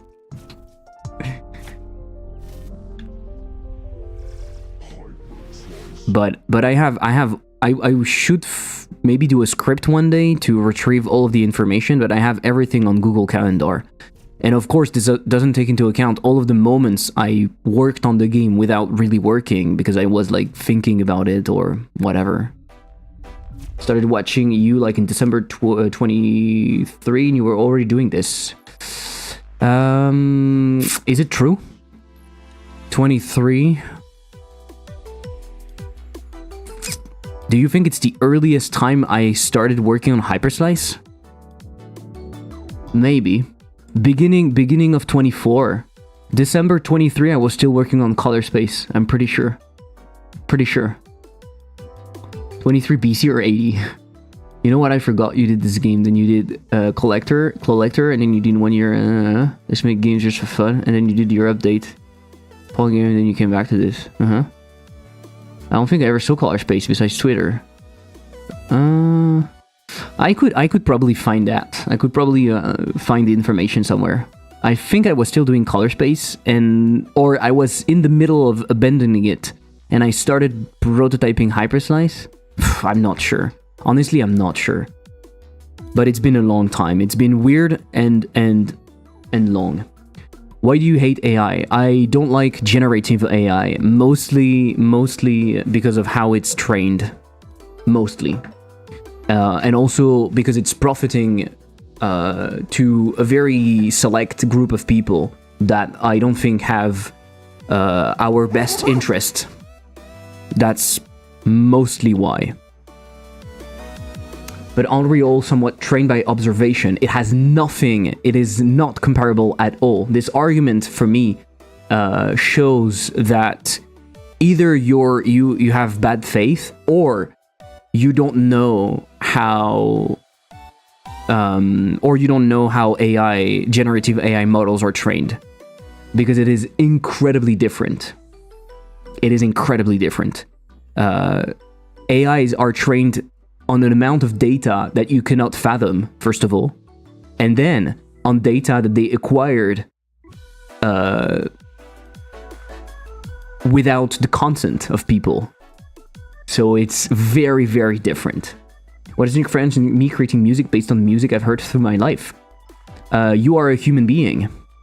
You are a human being. You have feelings, you have ideas, you have, of course, inspirations and stuff, but you don't work exactly like how a generative AI model works, which is purely based on statistical occurrences of words, right? An AI model, a generative AI model, is just a big statistical machine. And you are not like that, I think. And again, you are not trained. You are not trained, first of all. You're not consuming the amount of data a generative AI is consuming. And you are rarely spitting it out the way an AI is doing it. I'm sure I don't work I don't know how well, but I argue no ideas are original. Yeah. I'm not saying that ideas are original. I'm saying that AI is pushing that idea that you're talking about, pushing that idea way further to a point where it doesn't make any sense anymore. You see what I mean? Weighted token predictions with some clever tricks to make it look somewhat sentient. Yes. And even if let's take your argument, even if it was the same principle, even if it was the same thing, right? Even if it was the same process as a human being, it's on such a different scale that it's not comparable. The scale is entirely different. You didn't read the entirety of the internet. You didn't torrent 80 terabytes of books illegally to spit out your text. You see what I mean? You see what I mean? You're not doing that. And on top of that, you're not doing that for the sole profit of one company. So it's so different. It's not comparable just because it's processing the amount of data without permission. Against the speed of AI processing. I'm not against the speed of AI processing. I'm against the way we do things. Mostly about the data, where it's coming from, and about permission. I don't think it's fair. And I also, on top of that, I don't think the output is interesting. I really don't think the output is interesting. Would you be okay if people gave permission? I'm way less... It's way less of a problem if people do give their permission. It's less a problem, in my opinion. It's not perfect, because there are other problems, such as the amount of electricity that is required to run such a stupid model, because let's be honest, the output is very stupid. But still, it would be slightly less worse if people would be able to give their consent. That's definitely something. As I'm speaking, I'm setting the build live, guys. Don't worry. And then I need to go. I'm sorry, this is very interesting. I would love to talk about it more, but I'm in a rush right now. So I will, pending confirmation, confirm the app change. Okay. I can close it. The build is now ready to be live, and I will publish, prepare for publishing, publish to Steam, Steamworks, update 38 with achievements. I will push that, really publish. And publishing to Steam and French, all good. I can believe there are people I've been following for 5+ years and having said in one of their streams, I can see you hesitated to follow someone building a gaming Godot in French. Like Biden's latest one is built off a TikTok, which everybody signed up for. Yeah, but then it's not super fair. I don't like this idea of because you signed without really seeing, we are going to use your data and you don't even know what for. You see what I mean? I think it's a bit easy to say, oh, but you signed it for in our terms of use that are like 70-page longs. I understand that theoretically it works, but I also don't like the fact that people don't really realize it.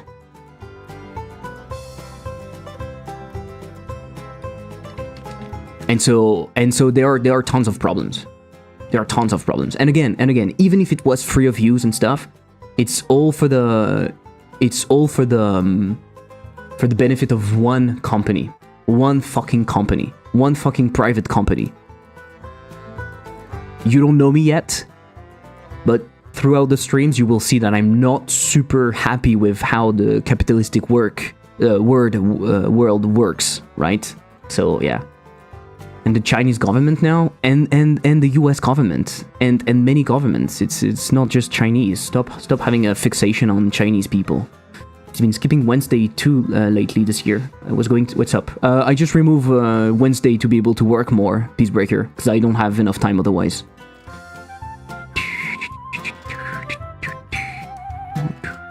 You said something interesting, Smax, right? But I need to go. I really need to go. You said something interesting, but I missed it. You said something about considering something, but I can't find it. I think the important differentiation would be that an AI aren't creative, they are random. They basically replay whatever you've learned. Exactly. So the company meaning OpenAI, I'm just saying they have a competitor now. Twitter and... yeah, okay. Exactly. Totally. Okay, I need to go. Thank you for being here. I will see you on Monday. Please try the demo. I just pushed the update so you can try it now. And I will be here on Monday. Goodbye, everyone. Thank you for being here. Thank you for the subscribe and for the donation, Peacebreaker. Goodbye.